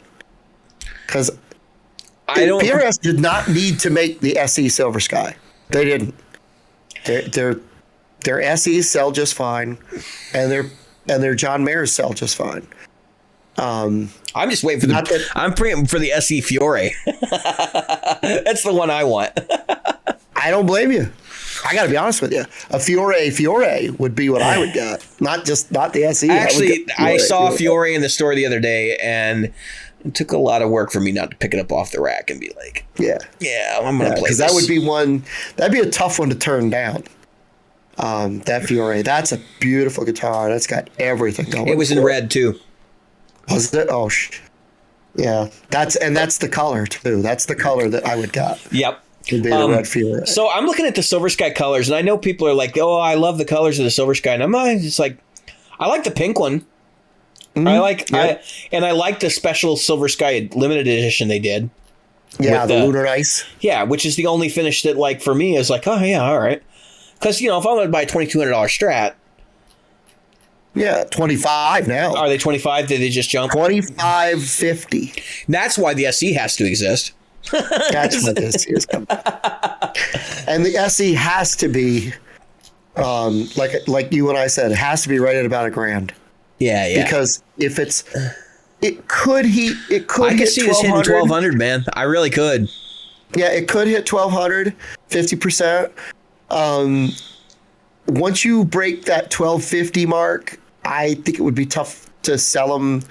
How soon do you think we're gonna get a model with or not a model with but new pick guards? Like, how quickly do you think people are going to be coming out with custom pick guards for humbuckers? That I think will happen. Do you think this thing's swimming pool routed? Because that's another question I've had is how modifiable is PRS going to make this guitar? I'll open that bitch up when I get it. I will open it up. I'll tell you right now, I don't think that's swimming pool routed, and I'm willing to bet they don't care. They just don't need to. Why do you not like swimming pool route? Why do you think that's a distractor? I love swimming pool routes. I think swimming pool routes are great. I'll bet you it is going to be a swimming pool route, and I'll tell you why. I'll tell you why it's going to be a swimming pool route. Because it's cheaper. It's cheaper to do a swimming pool route. The only reason I can see them doing a swimming pool route for the SE, the Silver Sky. Remember, they don't make a Strat, so the routing doesn't matter to them. I think the only reason they might do one is because I think we're going to see a humbucker in the future. That's my call. I doubt that. I doubt that. Be a Silver Sky. If we do that, then you're going to see a Fiore. And it will have no and it will have no pick guard. So that will be a different model entirely. I think it's for CNC. It's actually, from what I've heard, it's cheaper to make swimming pool routes rather than to QC the cuts for the. Around each pickup. Yeah, that's what I've heard, and that's why Fender switched over years and years ago to doing swimming pools in most of their high end stuff until you get to like custom shop or one of the 50s reissues. Even or whatever. Mine is a swimming pool route. Yeah, I think a swimming pool routes. So the other reason why I think that's going to be a swimming pool route, PRS knows these are going to be modified. Like they want these guitars to be modified because that's going to sell them. So. Yeah, they're gonna. I have a very strong feeling if they're not swimming pool routed, I'll be shocked. Well, we'll see. I'm gonna open mine up now when I get it. So the only thing that's wrong with this guitar is the stupid strap pins. Oh, really? The PRS strap button. I know people like them. It's too fucking low profile. Yep. It needs to be just like 0.25 millimeters. Longer and between the body and the thing. You use strap locks anyway. I stopped using strap locks. I don't throw guitars on stage. It's fine. It's just too much of a pain in the ass. I don't even use a washer on them. Really? No. Well, you are very. I never take my hand. I do, but I don't take my hand. I never take my hands off the guitar. So. You'll see me do this to my guitar. Yeah, so I when I get the guitar up here and I'm doing that thing, my hand up here is holding it. Okay, it's not. This is not just like doing this with no thumb behind it. Like the thumb is crabbing on. And actually, I was laughing today. I've been playing my acoustic all day. This is the first day I've played my acoustic pretty much exclusively in a long time, and my hands. They're serious business right now. They will ruin you. I have got to play my acoustic more for that very reason. Yeah. But going back to the SE Silver Sky, I honestly think that, again, I'll open it up right away. I probably won't get mine before Trogley gets his, so it won't back. But I'm going to open mine up, look for the swimming pool route, look for everything that's under there. Yeah, how does Trogley get every new PRS so fast? Does he have like somebody on the inside over there? He's got somebody in, I think, Sweetwater in another store, because I know he gets a lot of stuff from Sweetwater. And he lives right there. I mean, he can drive to Sweetwater, grab it, and come home. So, because he lives in Ohio right there by the edge, and I don't know if you've ever been to the Ohio part, but that's only an hour and a half away. So he I think he lives 2 hours or less from Sweetwater, if I remember what he said. Might even be less than that. So he just goes right over there if he needs to. And he said himself, I get my stuff the next day from Sweetwater. In one of his things, he said, I get my stuff the next day. I just assumed that he was close to the factory and no, he's nowhere near. I'm close enough to go up to the Baltimore factory. If PRS said, "Hey Jim, you can come up here and grab your guitar," you should call him up and be like, "Guys, I just want to buy this directly from you. Can I just drive up and pick it up? Come up there and grab it?" Yeah, I don't think that Sweetwater would do it, or whoever. They don't do that anyway because they want their dealer relationships to be. Yeah, they need those dealer relationships. They're still like Mesa was a year ago, where the dealer relationships matter. Right. There are people. Yeah, there are people in. Look, I told you when that happened. Now what I have heard, since we're talking about things that are coming down the pipe, I have heard from very reliable sources that we're going to see a Gibson amp soon. From NAMM. So all of this stuff, I want to preclude all this. This is like NAMM coverage, basically, because NAMM's not happening this year. It's not going to happen. I know they said it was. It's not. Jim, you didn't hear. NAMM got canceled and moved. Oh, it did? They're doing it in June in Nashville. Okay, the whole shebang. Oh, they're going to do it in Nashville again? Yeah, they're going to do so the summer. So they always have Summer NAMM in Nashville, but they're doing like a best of NAMM thing. Yeah. That's what they're calling it. Basically, they canceled NAMM in Anaheim, and they're encouraging everybody who would have gone to Anaheim to go to Nashville instead. And I said 4 years ago, right towards the beginning of this podcast, I said NAMM is a dinosaur and it's going to end. Because the truth of the matter is, it's not ending. Well, I want to make it very clear. It's not. What I meant, it's not as big a deal as it was. It wasn't a big deal back then. It was the people on the internet that were making a big deal out of it. Right. A lot more stuff is going to get done online that used to be done on the internet. A lot of dealers are talking, that have podcasts. Alamo Music, who's the one in North Carolina I watch. They're saying the same things. They're like, yeah, we go, but it's not the fun thing. But you know what? That happened. Those who don't know, every freaking industry in the world has a name. They have a trade show, right? That's right. Everybody has a trade show. My father used to go, or my stepfather used to go to the freaking trade shows for cows. They'd sell bulls, cows, farm equipment, everything. Agway was one of the biggest. I'm familiar with that one. Agway. Yeah. 4-H was there. I mean, it was huge. I used to show cows. So it's not like these things are not important. It's just that it's not going to be the party. Yeah, see, that's a great way to use that thing. It's not the party that it used to be. And I think a lot of the podcasters are let down by that, which is why every person that used to watch these things, look, we used to look forward to NAMM coverage. It was like the Sears catalog, right? The only reason we looked forward to NAMM coverage was because we knew that a lot of products were going to get dropped. And the same products we were going to be getting. Same things have already happened. Like they drop products now. They don't drop them at the NAMM show. They drop them in December or November because they want you to have them at Christmas time. They stopped selling. Okay, so this is the reason why. All of that shit used to be sold to professionals or people that did this as a career, not as dicking around in their living room. With a guitar in the corner. And now it's become that, which means that manufacturers and the industry people are trying to wrap their head around how do we sell to professionals and people because they have different release cycles. Right. Yeah, the doctors and lawyers that have got a $10,000 guitar sitting in their office. And in case you're wondering why I said that different release cycles, when does the fiscal year begin for most musicians? If you're running a musician as a business, it's usually January because people run their books on a calendar thing. A calendar. And so if you actually have a budget, and if your business has a budget, and usually they're actually selling to businesses, not the musician themselves, the business is they got all their money in January. So you're announcing new products in January. Guess what? They can buy, right? That's right. That's why NAMM was such a big deal. That's right.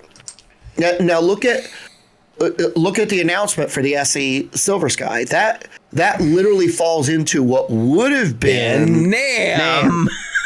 That would have been NAMM. They would have had John Mayer. It's supposed to be announced a private event. Now it's just going to be Instagram. As we record this,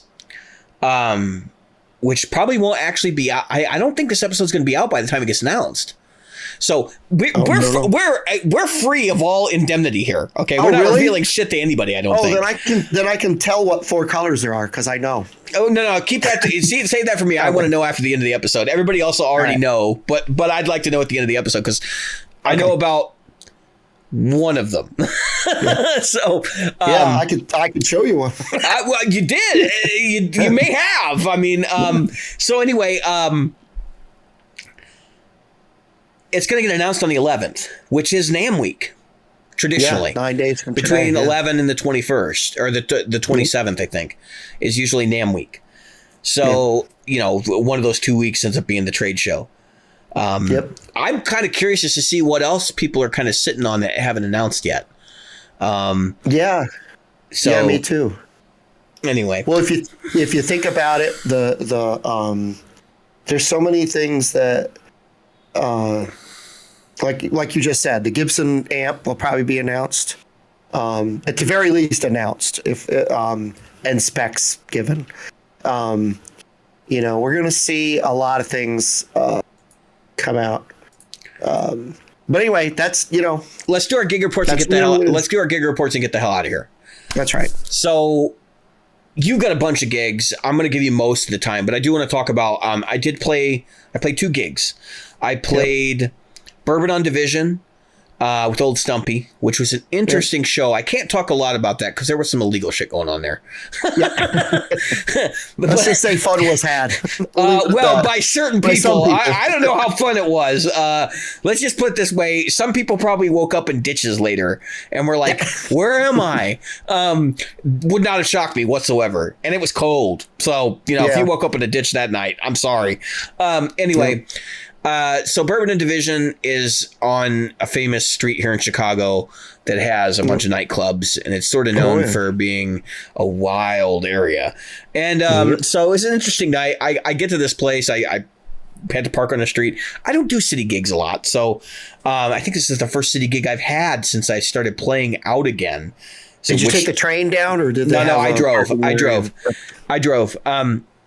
I have so I started playing out again, I think in like 2018, 2019, and it was the first time that I've played a city gig since like I was in high school, or I don't even know if I played any city gigs back then. I'm starting to think about it. I'm like, wait a minute, where did it's a possibility. But anyway, so I get down here and we're playing with one of our band members' brothers' bands, which if you know the Old Stumpy thing, like. He's got 3 or 4 professional level bands that get decent billing, and they can book a club, and they have their own production company. So they have actual crew that comes out with them.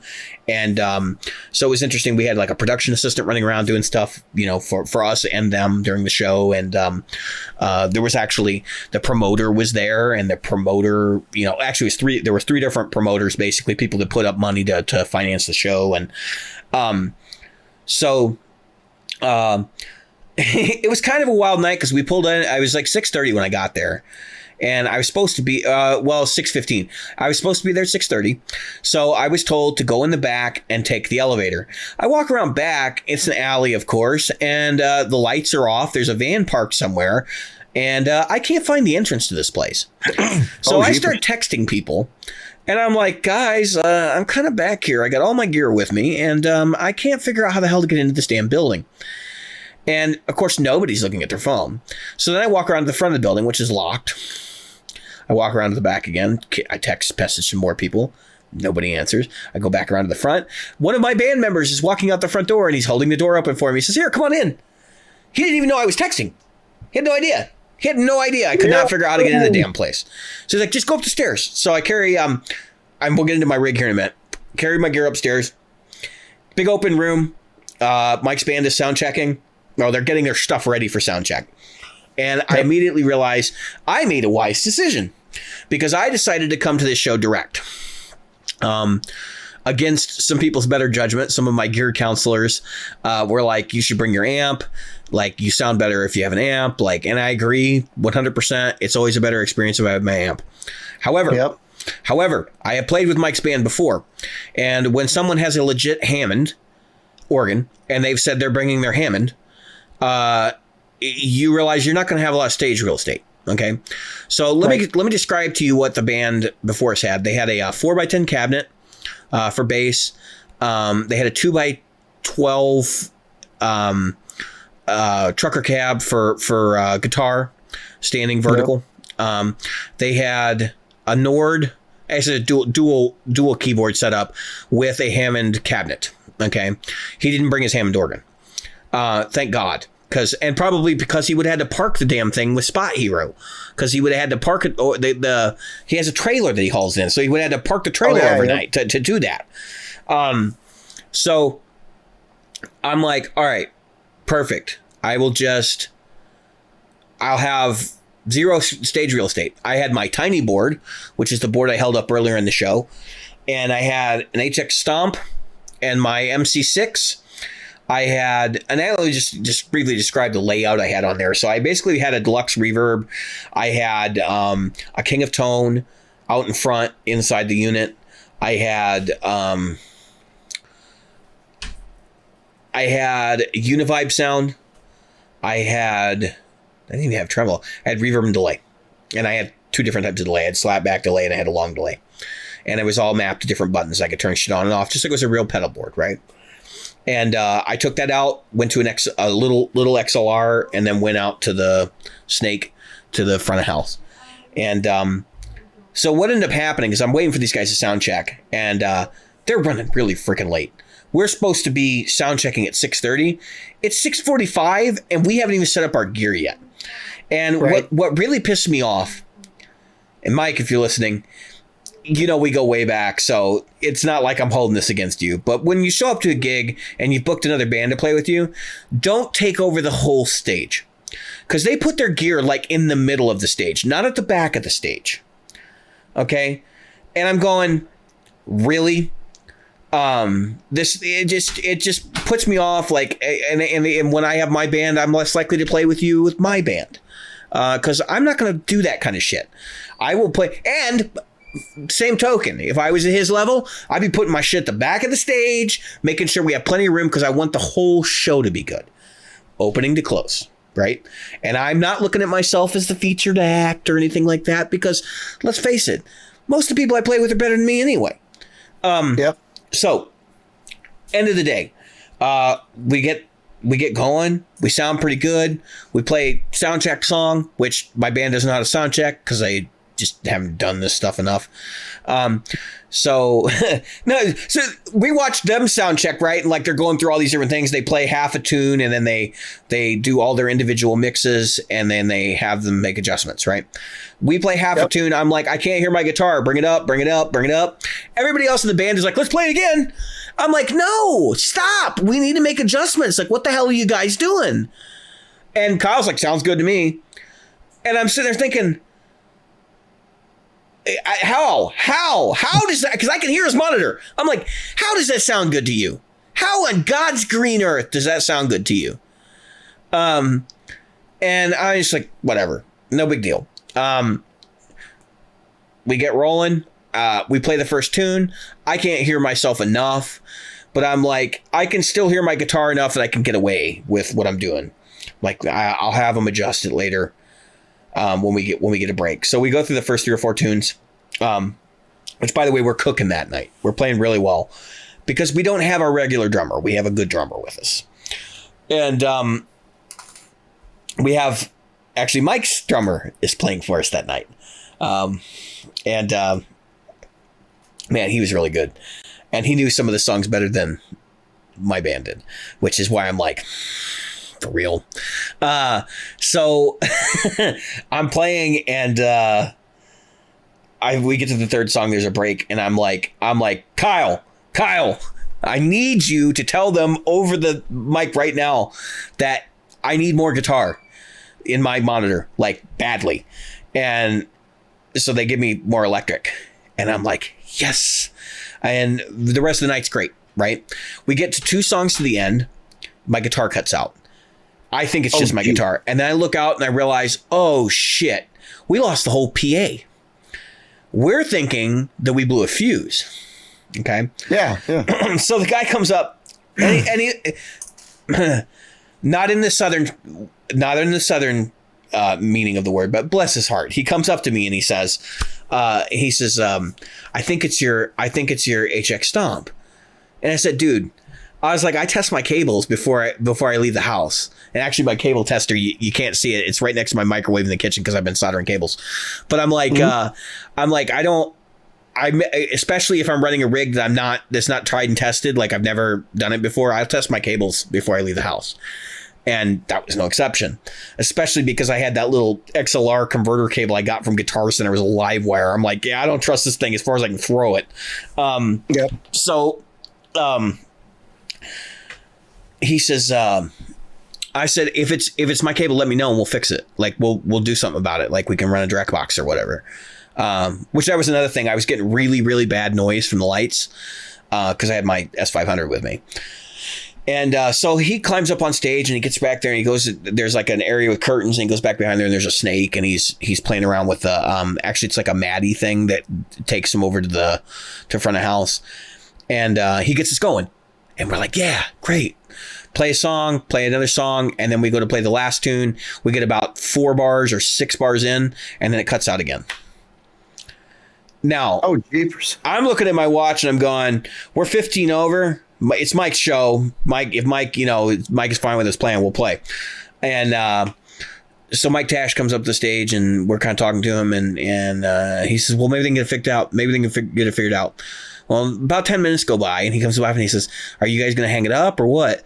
And we're like, we got one more song to do, but we're like, if he can't get fixed, anyways, back there, he's doing the same thing, reboots it, whatever gets us going. And we finished out the set. And actually, even Mike Tash said, even with the equipment problems, this is the best set you guys ever played. And I'd be like, yeah, no shit. Like, no shit. We had a good drummer. We had a quality drummer with us. So, yeah. And me and him were locking in. It was like, what's the bass player do? Who gives a shit? Like, what do you mean? What's a bass player doing? Like, this is me and you show. Let's take care of business. So ultimately it was a big win. And then we went up to the green room and that was complete chaos. There was like comic books and stuff I had to sign, which was like part of the promotion of the event. I guess the promoters got one, but it was like one of these things where nobody had told me this. And I was just going to jet. Like I was just going to put my stuff on and leave. Cause I had a horrible headache. And no, they're like, no, go upstairs and get some aspirin and, get some food before you take off so you'll feel better. I was like, okay. So I went upstairs and they're like, production assistant comes in and she says, you need to sign this, this, and this. And I'm like, what? Like, what am I doing? I'm in a haze. I'm like, oh, I can't even think straight. And you're like telling me I have to sign shit. And like, I didn't know there was any contractual obligation for me to do anything here. So it was a funny, chaotic evening, and I went home, and that was great. The only other thing I wanted to share is I went to Pollyanna Open Mic, Open Jam. They're still doing it, despite we have 38,000 cases a day, I think, in Illinois now, and it's mostly Omicron, which I don't want to downplay that, but I want to say like. I'm vaccinated, and from what I understand, if you're vaccinated, you're supposed to be reasonably well off against this, and quite frankly, I'm thrice vaxxed, so I don't think I would have any problem with it. But that said, I will probably not be going to Open Jam until cases drop. We had a really harrowing experience there. I came in and the host told me a lot of people weren't going to be there that night, and I said COVID, and he said yeah, and then I found out. As we were there, I'm like looking around, the place is packed. And I'm going, what in the hell? And it was wall to wall people all night. It's never like that.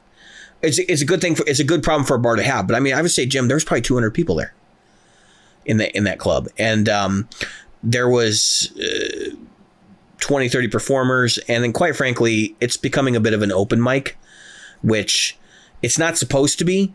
But people have been coming in. I think part of it's because everybody's on, they were on the Christmas holiday break and stuff, college students and things like that. And they were coming in there, I want to do my acoustic duo, and I don't want anyone else on stage with me. And it's like, well, then don't come to an open jam. It's that simple.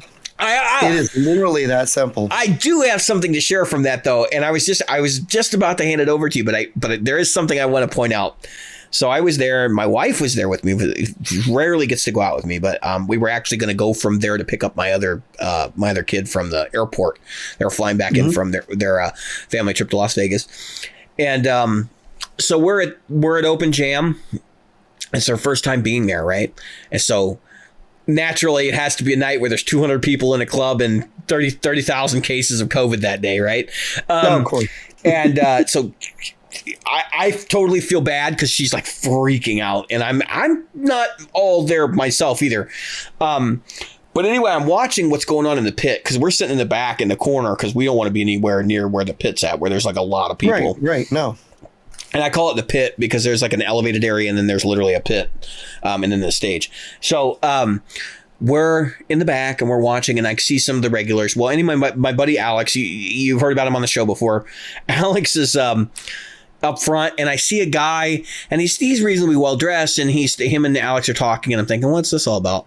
And then Alex is handing him his guitar, and I'm going, what the fuck is this? The guy he climbs on stage.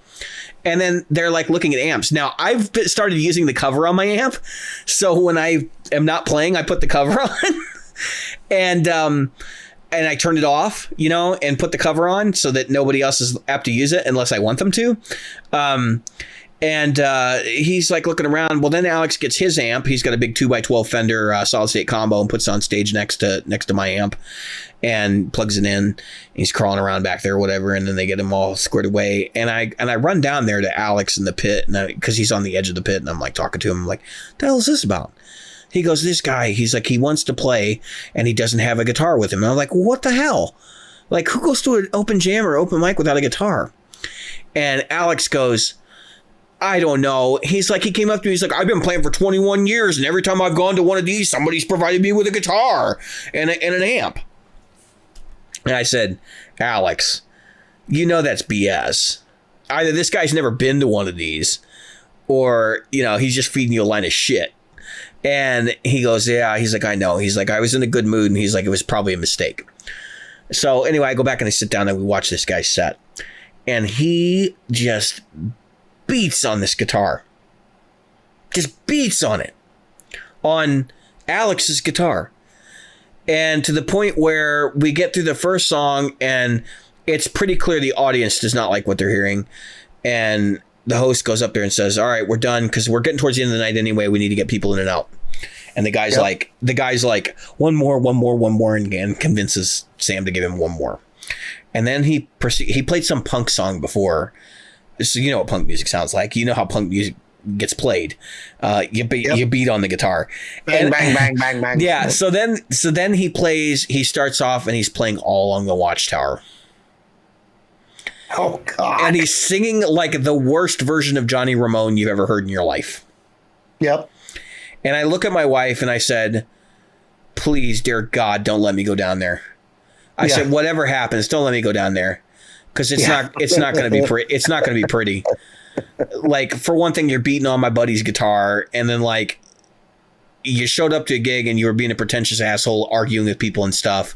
Not gig, but a jam. And then you're going to get up there and you're going to debaucherize like one of what, in my opinion, is like one of the most important pieces of music to my guitar playing, but just guitar in general. And you're going to sit up there and do that. And it was awful. And he gets these solos and he thinks he's shredding and it just sounded terrible. And everybody was like looking at him like, what what even is this? Now, if you remember, there was another gentleman that I talked about on the show a couple weeks ago. Similar experience. This is not the same guy. That guy could actually play. It's just he overplayed. Whereas this dude was like, what the hell? You haven't been playing professionally for 21 years. Get the fuck out of here. Like, you're a goddamn liar. In addition to being an asshole and a tool. So he played they played this song for like 8 minutes. Okay. Sam had told him to get off stage. Alex finally had to get up. And I saw Alex go over to the stage and he's like, "You're done? Okay." Yep. And then the guy's like wrapped it up, handed him back the guitar. There was no words passed between the two of them. But I was like, dude, I told Alex afterwards, I'm like, I don't know how you got out of that without hitting that guy. Like, that was really bad. And he goes, yeah, dude. Crazy. He's like, he just beat the hell out of my guitar. He's like, it was completely out of tune. And he's like, we're not talking like in, still relative key of E, he's like, it was out of tune. Like, he was like, it was like some of the strings were like really flat, like down a half step. He's like, I don't know what the hell that guy was doing. And he's like, never again. He's like, I learned my lesson. Never again. And I said, right on, man. I said, if he's giving you trouble, if somebody's giving you trouble or something like that, I said, we got to look out for each other. Like, this is one of those situations where people can be jerks and they can do stuff and they can tear up your gear. And if somebody's giving you a hard time and they don't stop when you tell them to stop and that kind of stuff, we just got to, I was ready to go down there and stand next to him and be like, you got a problem? Cause you don't want a problem with me, like you can have a problem with other people, but you don't want it with me.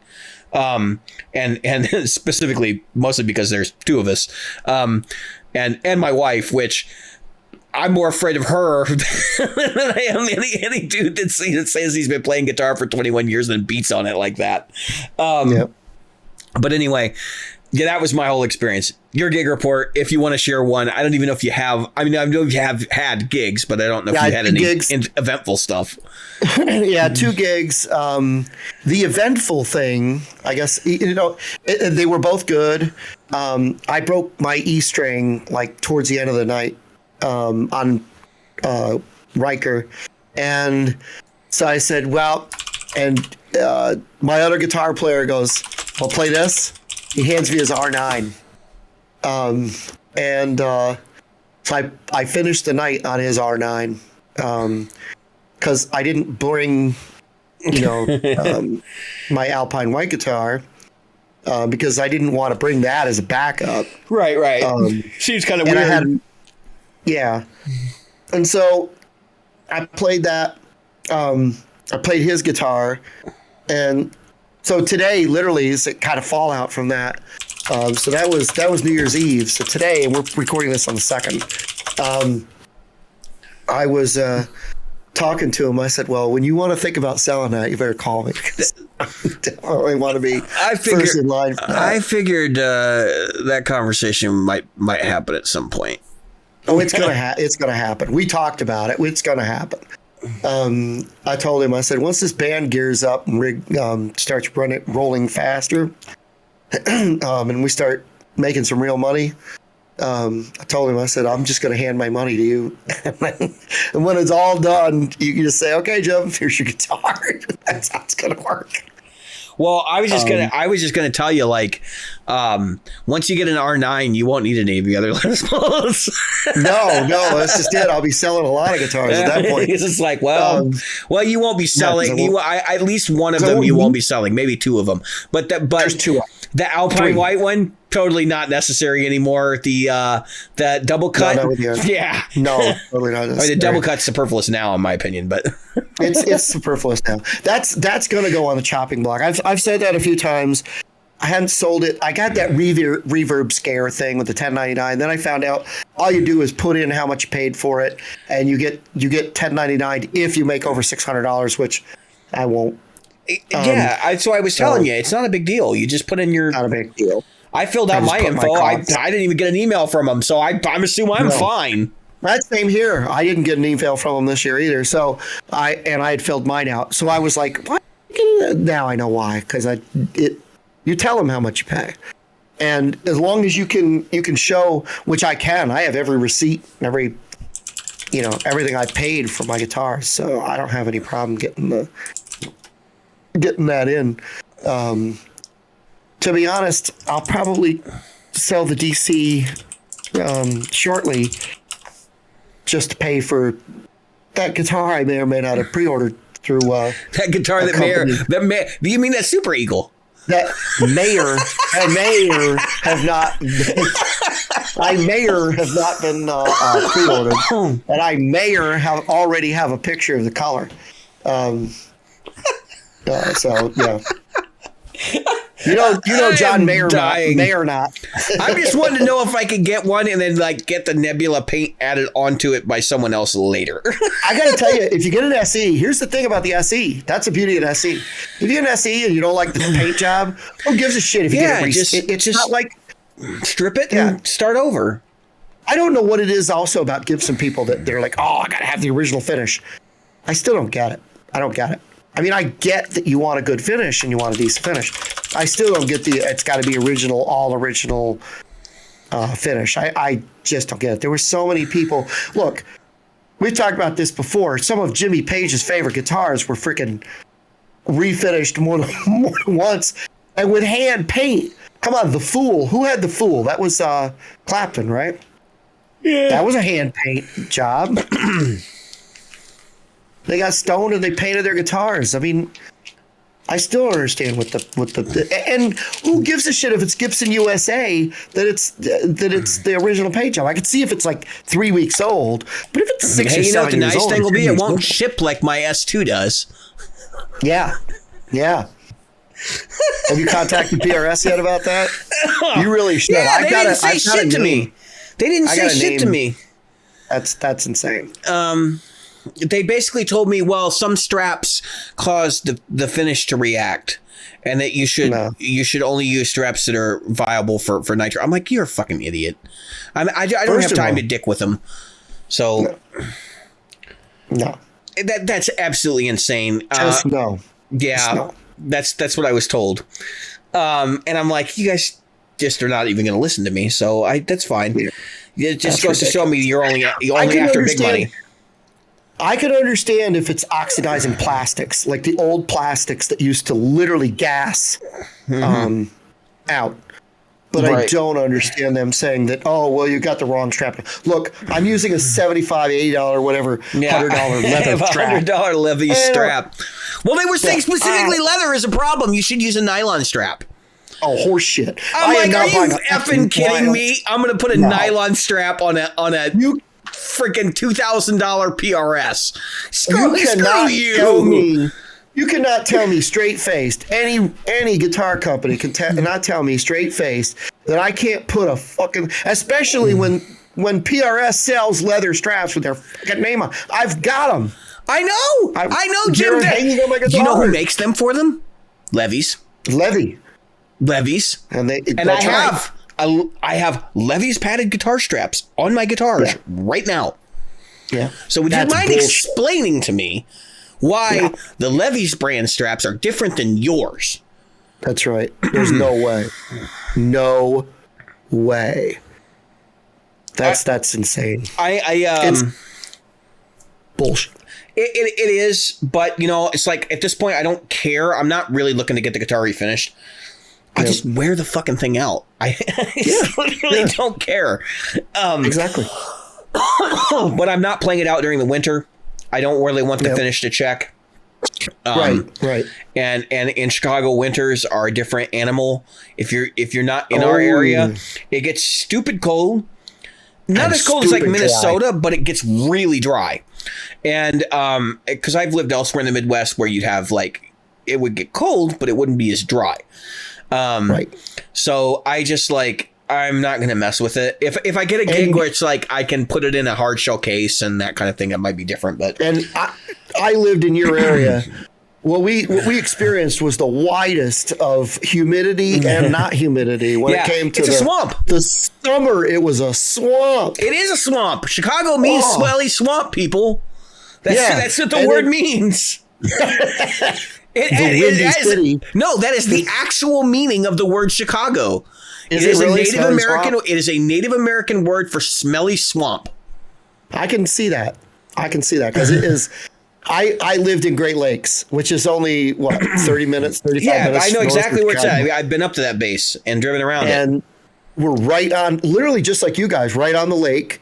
I could literally walk from the place that I was living, the barracks I was living in, right down a hill to Lake Michigan, right? That's Lake Michigan. Yeah.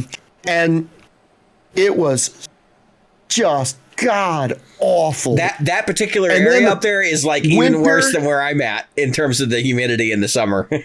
And the winter was just bitter cold. And folks, you can't imagine unless the Lake Michigan is huge. Okay, Superior's the only one bigger, but Michigan is gigantic, and it is. You can't see the other side. No, and it's like it's literally about the size of a sea, and it has waves like a sea. It has currents like that. It's we have riptide like and stuff out there. Yeah, it's you don't go swimming in Lake Michigan mostly because of sewage, but and the winds just come right out of the Hudson Valley from Canada, right straight down. Yeah, there are only a couple. If you go further north, winters get worse, but ours are noticeably bad for our latitude because of the lake, and right. Like people don't understand until they live here. So it's hard on guitars. There are two places you really don't, and it's really funny because most of the music activity happens in the three places where it's hardest on guitars: the East Coast, the West Coast. If you're on the coast, saltwater. If you're in the Midwest, most of the Midwest is probably okay. If you're in the Chicago area, heat and humidity. And also dry temperatures in the winter. Yep, icy cold, dry. A lot of people cracking their tops on acoustics in the winter. Believe it or not. I believe that. That's why I am religious about my humidity monitoring. In fact, I can see it from here. It's 42% humidity in this room right now. So mine's right there, off the headstock of right underneath Gene Simmons. There's a humidity hydrometer. There's a hygrometer right there, yeah. And it's Bluetooth. I can look at it on my phone if I want to. Anyway, we've gone over what I had expected. So I've been David. I've been Jim. And tonight we've been Practical Guitars.